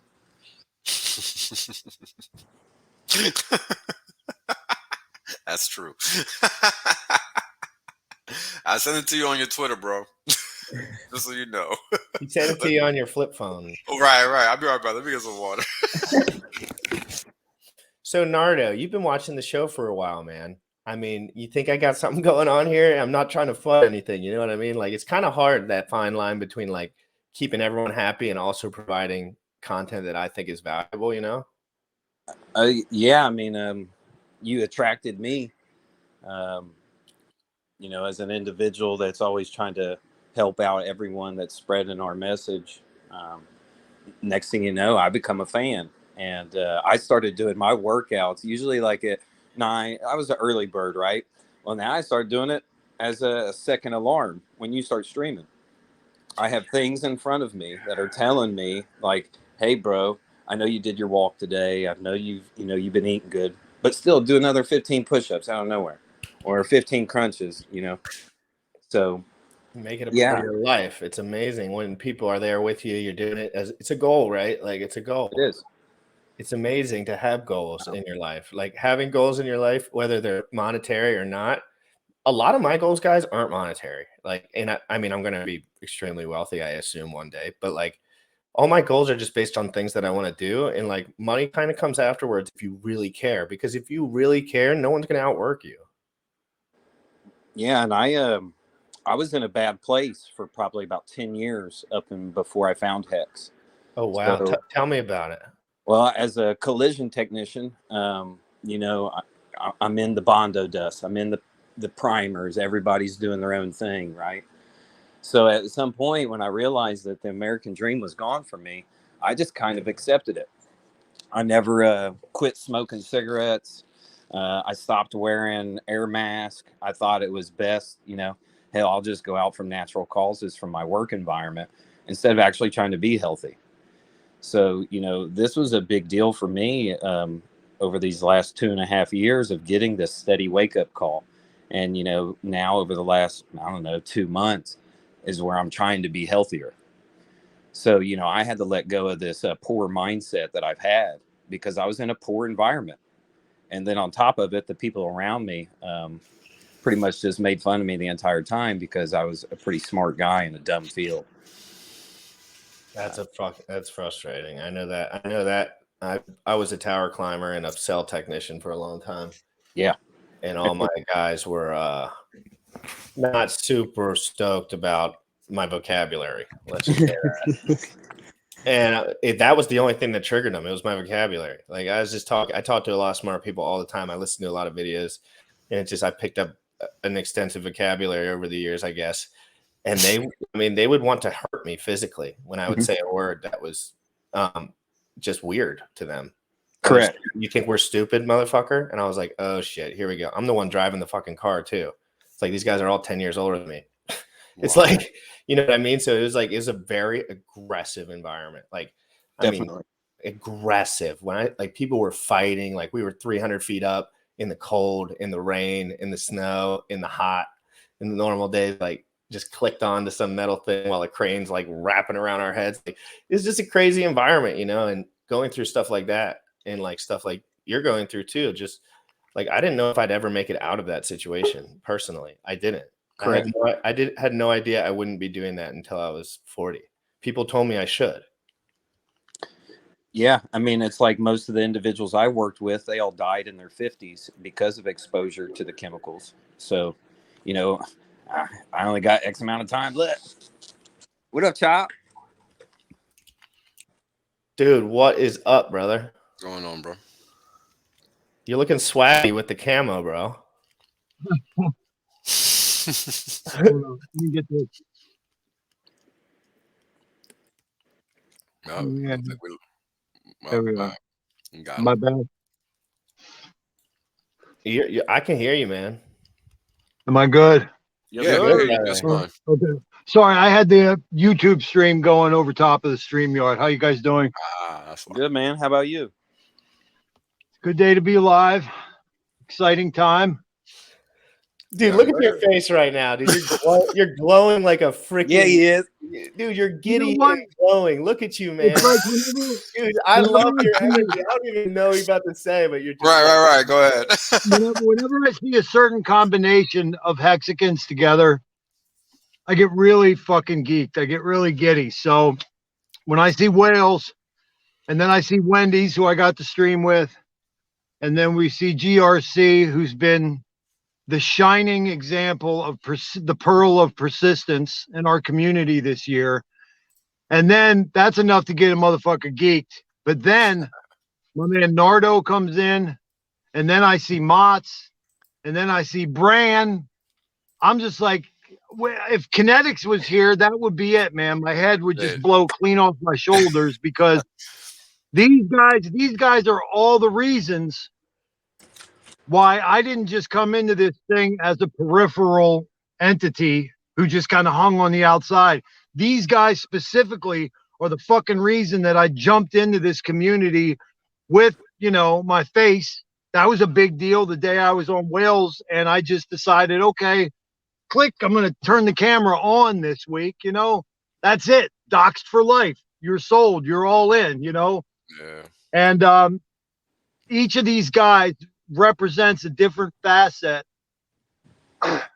in this thing, which also represents a facet of my growth, okay, as a man and as a father and as a motherfucker who's staying half sober. Hey, I'm also half a lot sober. of elements. Yeah, a lot of elements to this. But Nardo, I met when I brought the road tour to Philadelphia. That was me that did that because I saw their roster and they weren't coming through Philly. And I was like, how can you do a US tour and not come through the city where the country was founded? So I got that going, and I got to meet a lot of good people that y'all know, like A-Bit and Patrick and Black and Nardo. And Nardo, he grabbed me, he took me aside and he grabbed me and he said, brother, we want you in this. We want you opening your mouth. I want you proactive. And at the time, it's hard to describe without getting too personal what that meant to me. And this is at the same fucking time that, to me, I'm sorry, I ain't trying to gas you up, motherfucker, but to me, the preeminent Hexican is personally messaging me saying, yo, motherfucker, I like the way you talk. Come on my show. And I'm like, yep. What is happening right now? Like, this is like all of a sudden I got fire in my belly. And at the exact same time it's happening with Nardo and Whales, Motley throws me some props. And then Brand throws me some props. And it's like fucking, and then Kinetics, the eye of Kinetics, the conduit throws on me. And he's giving me lists of things for me to do in Hexico. And I'm like, yo, I woke up one morning, I was like, yo, I bleed motherfucking Hexican. And I just wanted to come on your stream real quick, GRC, when I see all these kings assembled together. I just wanted to testify. This ain't no cult. This is the exact opposite of what a cult is. This is apex critical deductive reasoning, and men and women who have overcome mad, stupid, crazy life difficulties, discipline issues, obstacles of every stripe in our lives in order to be gathered here today towards this one fucking purpose, man. And we are behind you, fearless leader Richard Hart, and we give you deep thanks for everything that you've given us, man. It's onward and upward. That was incredible. Yeah, man, I knew you needed to see this. That was incredible, man. And I felt the exact same way. All I did was tweet that I had staked Hex 555. I think it got 300 retweets. And I said, what in the heck? I had about 10 Twitter followers. I said, what the hell is this crap? Like, and I already bought the stuff. And I was like, what is this? And then, you know, I was already into Richard Hart, but then once the algorithm and the community got a hold of me, I was transformed immediately. Right. It was overnight. It was overnight. I mean, once I learned what the T-share was and I had my position in and I was getting the love from the community, I said, we found the best community in the world here. Number one. I think so. Period. I mean, I had crazy. 1 foot in the grave, man. I ain't ashamed to say I probably had 1 foot in my own grave. You know, I would eat pain pills like they were chiclets after being a contractor for, you know, a decade and a half, carrying double sheets of drywall. My spine was twisted up like a pretzel. And, you know, that people were like wasted talent. You know, the guy can talk, the guy can write, the guy can speak, but you know, he just swung a hammer for the last decade and a half. And now I find myself a broken, you know, depressed father of 4 innocent young kids. It was like, man, can you say Hex in the nick of time? Yeah. Hex. Literally. But Yeah. that's what's beautiful, right? Oh yeah. We're diving into one of the most transformative periods in the history of finance, and we History are of In the humanity. world. In and the we're world. covering it daily. Yeah, In the humanity. world, DOC. Yeah. It's In the absolutely whole world. freaking. I mean, look, I can see a future where it's just a bunch of coupe fucking cars, fucking hex, pulsechain, blah, blah, blah, plastered all over them. Yep. And it's It's just coming. just because we feel like it and we can. It ain't even to flex or nothing. It's just to pump it. Because probably on any other point in time, you're pushing that Honda anyway. 'Cause you don't even care. But you're gonna ride around on the weekend and pump that hex bag though, Have to. or Man, I whatever. have a bunch of relatives and onboards who were like, they saw what Hex was doing when they came in, and then it stopped doing it, and it just chill out and went into this accumulation consolidation.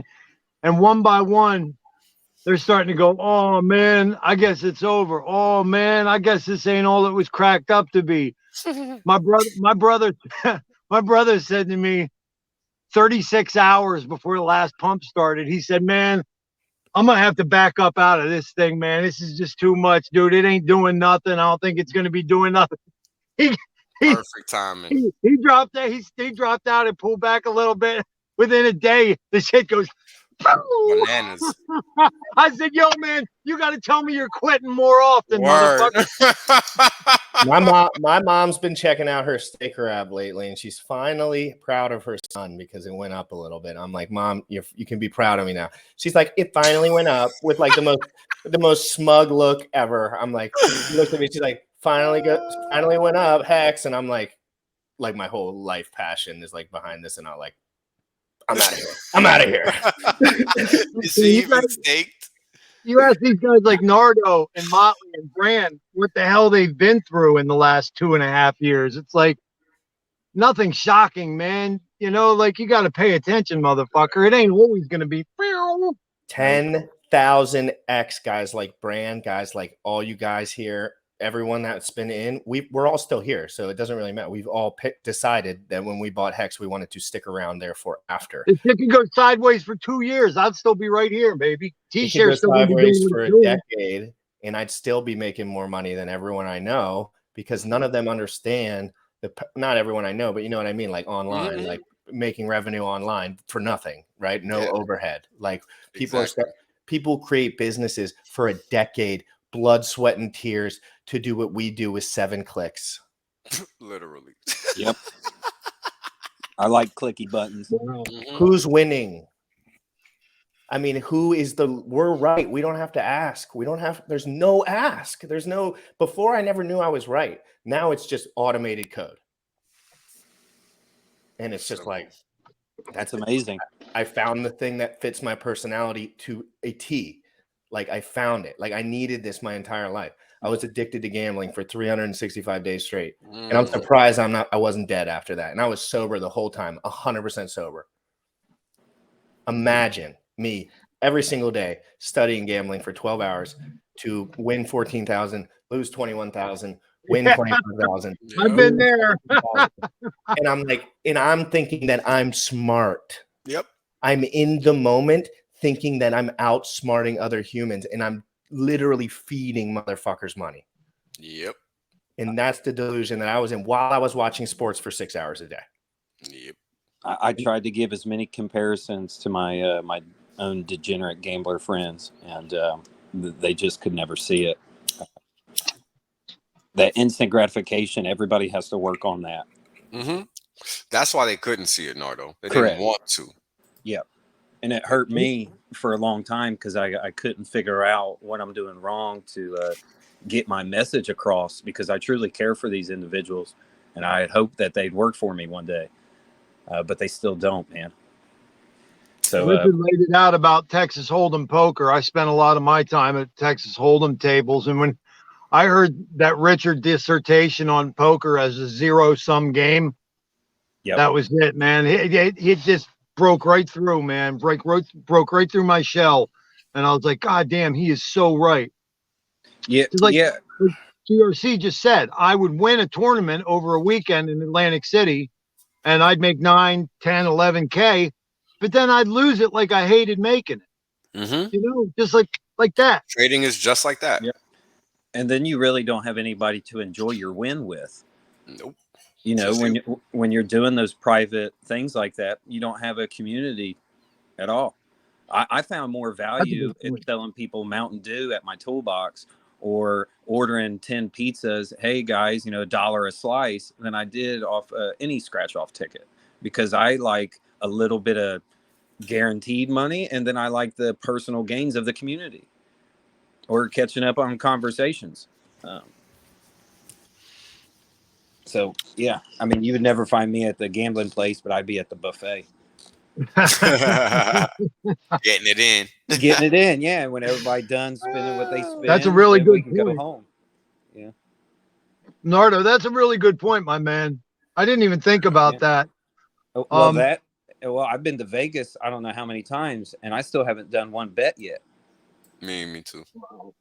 You know, I enjoy hanging out with my buddies. I had a guy who was teaching me a lot about what he knew about life around the time I came into Hexaco, and he said something really uncanny to me when I started getting involved in this community. I'll never forget it. Now, that the funny part of that story is he's now one of my onboards, okay, in the Hex. But my man, Johnny Mack, Casper, we call him sometimes, Johnny Mack, who's in the powwow, he said to me, you are stuck on Thothschild Island, he said. He said, you're stuck on Thothschild Island, and you're never going to be no good to nobody, continually operating from that you know, lone wolf, from that lone wolf position. He said, you have more to give this world than simply that place. And that's the only place I would be in, Nardo, when I was at a poker table. I was on Ian Island. I was on Thothschild Island, you know. Coming into Hexaco now, you know, I'm lined up and I got my shield locked in with all the rest of y'all. So we need each other or we're going to fail anyway. If this was all just us doing Hex, and even if the code was mutable, even if everything was beautiful, if we didn't have each other, guys like me wouldn't last. None of us would. I wouldn't last because, none of us would, because me neither. I'm not smart enough, but I know I'm savvy enough, you know, like I'm not smart enough, but I've been taking over games for a long time now. And, this ain't no different. You know what I mean? It's just another game, right? Hey, GRC, guys like Wales and I, man, we were ready to choke you the fuck out when you came up in this community, dude. And the funny thing is now we come to see your true character shines through. Yeah. You actually are a really street smart motherfucker, you know, like didn't think so before, man, but it kind of shined through from you. And I'm tickled by it. I think it's fucking hilarious what you're doing, man. I say go, kid. Well, all I have to do is study because no one else does. You know, that's like it. Hold on. Stop right there. Stop the presses. Yep. Stop the presses. That statement right there. That's what I figured out that put me where I'm at today. And yeah, it might have taken me fucking maybe, let's say 13, 14 years. Sure. But at least I got somewhere when I never even thought I was going to be alive at this fucking point in time. I'm doing my second life bid, basically. Right, Nardo? I didn't think I was going to live to be past 18, bro. I thought 23 was it for me. There you go. I didn't even care. I was so depressed. There you go. You just passing on by. The only one was going to kill me was probably me because I was just depressed, dude. Like I was a good-looking kid, athletic kid, and I just couldn't get out of my own head, man. I was destroyed from the inside out. Like I could not see clearly. There was nothing I was seeing clearly. And then I got sober for 6 years, and I saw clearly about some things, but it didn't open me up to everything, right? But now I see. You got to start somewhere. That's the hard part, yo. It took me so long, bro, to realize this. I mean, yo, just like I was telling you guys earlier, the little story. So I went to this job interview, and it was at one of the biggest joints on Wall Street. And, you know, I know what I'm talking about when it comes to Wall Street shit. So that wasn't a question. It was more of a get to know you thing. And what they didn't like about me was how I was just never stable. My life has not been stable. I'm growing up in this rinky-dink urban environment. It's not supposed to be by design, bro. And they literally held that against me, and I didn't get the job.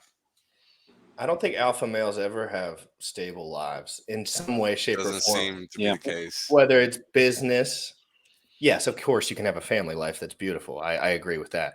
But I mean, come on, It's something that drives you. All those homies out there that are really digging in, they're fighting, man. They want. Well, that's a good point. But this whole system by design is meant to chew us up.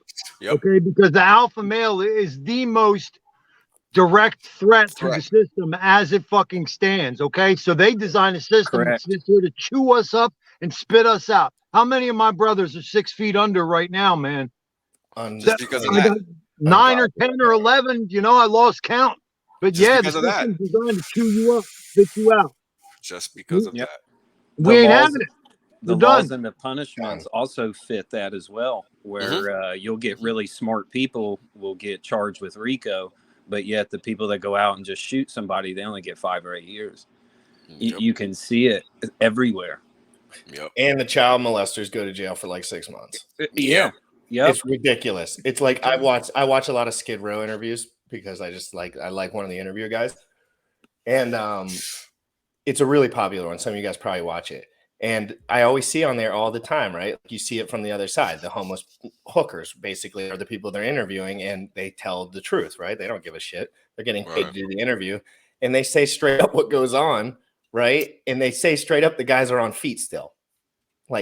And they told everyone, right? And I'm not a Mr. Feminist or anything, but I'm saying, like, come on, guys. Like, it's pretty wild, like, what they let people get away with. It's insanity, really. Yeah. And it's by design because it's to benefit what they actually want to happen in this orchestra, so to speak, right? Because that's ultimately what it is. Because think about it. They don't want me talking to you or Child or Nardo because I don't look like you guys. What they want is you and me not liking each other because we don't look alike. Because that's the most obvious thing to dislike about somebody, and also allow you not to communicate with them. So it serves two purposes. And they win without even having to touch you or do anything to you. It's beautiful. It's ingenious. In fact, the misguided youth in New York City and in Baltimore. I mean, we were hits. They don't even know what's in front of their faces. No clue. They don't understand. Like, bro, they can't. They line us up to go to jail, man. Correct. For 2 grams of weed. Yo, for anything, it don't matter. Their intention is literally to set us up to take us into the system. That is it. Literally. Don't matter where you live. That's the design. Like, that's it. And Wheels has the point. When you look at these systems, I mean, no matter how nefarious or evil they are, you have to stand there and be like, damn, those motherfuckers did some orchestral, elegant work here, because they never accomplish simply one thing in anything that they do. Let's take case in point. They're locking up whole generations of young men in the inner cities. What do they do after they accomplish that of getting the cattle herded? They make money off their backs while they're in the Who's Scout. They got them working slave jobs for free. I mean, that's how you think the Clintons make them get gang up. Cash. They make you gang up in jail too. They make you, if you're not in a gang, you're going to get your ass beat. You're going to get fucked up. Killed. That's an interesting point, because out here in the world as a free man, I was choosing to be around all my Black and Latino brothers. Not if I was in jail. If I wouldn't have a chance. I would not be allowed to do that. I would have to go. You would have had to earn it. You would have had to earn it. All over again. All over again. All over again. Yep. That's reality. Exactly. They won't even let you speak unless you're unless you know what team you're on. I'd be dead. I'd be dead because the white dudes wouldn't appeal to me, and that'd be it. I know so many guys that went to prison at this point for long periods of time, and when they were out, they were absolutely devastated, destroyed, and distraught.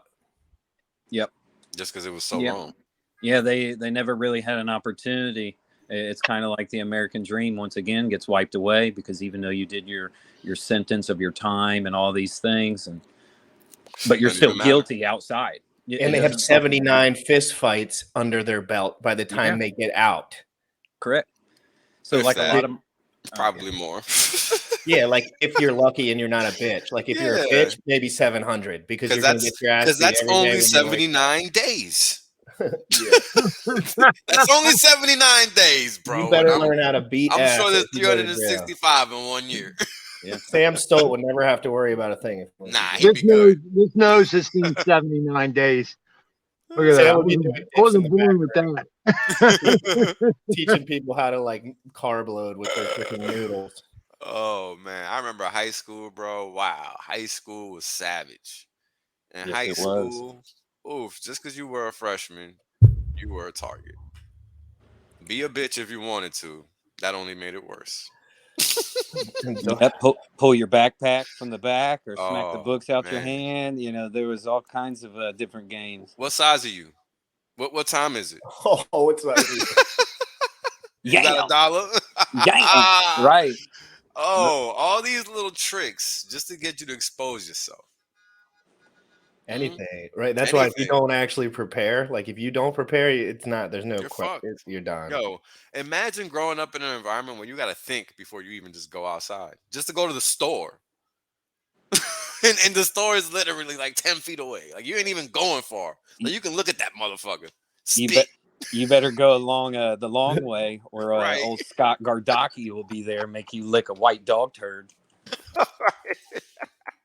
You know, you got to take the long way. The guys that end up on these channels are just absolute savages. Guys, real quick, if any, I want to have a similar dialogue when we do the 24-hour pulse chain stream. I want you guys to hop on if you ever have. I mean, obviously, we're all going to be busy and stuff. And I'm going to be doing a 24-hour pulse chain stream. We're going to be getting busy, just talking about stuff the whole time. You know how it is. Yeah, I hope Sam can stick around. He always got to go. He's gonna be like, no, not today. Today, I'm clicking away. He'll do his hour and a half. He might want to stay on. I would feel more hurt by making his sleep schedule for the first time in a decade off the clock. It happens. But I can't wait for guys. I mean, we're really gearing in here. Let's be honest. I don't care if it's a month. I don't care if it's 40 days. I'm really thinking 8 days we're live. That's my best guess. Because if you look at what's happening, all you're seeing is sack updates. We know they already got the bots He's working. pushing. We already know he got the bots working. And he's doing multiple updates a day if possible. He's active online, guys. He's very active. I could see his shit. Like I follow all this stuff a lot. He's active. He's commenting on stuff. He's excited. He wants to hammer down those pulse chain. He's not playing games with the pulse chain sack. You know what the best part is? The best part is that this is just the beginning. Yeah, ain't even live yet.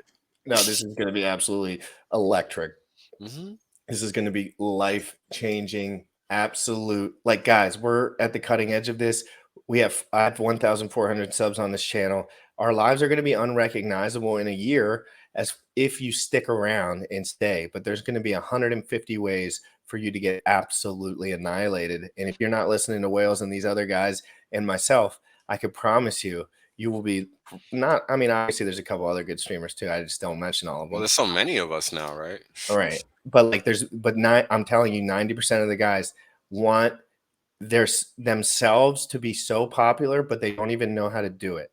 Okay. In order to be popular, you have to do things properly. Okay. So if you're doing things properly, you will become, it doesn't matter if you're good looking. Well, it helps if you're good looking, but like, it doesn't matter if you're giving out facts and alpha and all you have to do is about an hour and a half of research, 2 hours a day. If you don't have something to do and you have a brand that's working properly and you understand this stuff, I think it's important that you voice yourself online in which way, shape, or form. It doesn't you don't have to be a streamer of any sorts, but get involved in some way. Make an Instagram account with a freaking picture of a dog and like everyone's Instagram pictures or whatever. Something like that. Just get involved. This is going to happen whether you're here or not. So why don't you just jump on the train, guys? If you're watching this and you're in my community and you think I'm an absolute moron, You be incorrect. You're an absolute moron. Okay. I've been studying this stuff for hours on a day while you've been doing your desk job and getting wrecked by inflation. Okay. So let's do this together. We're on the same team. Guys, this has been an absolutely incredible stream. I'm going to run the promo out video.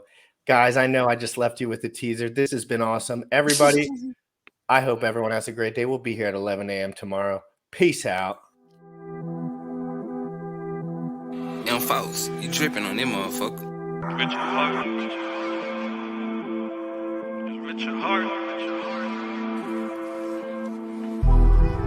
Bought my hex from the fucking start. .1 every day we mark.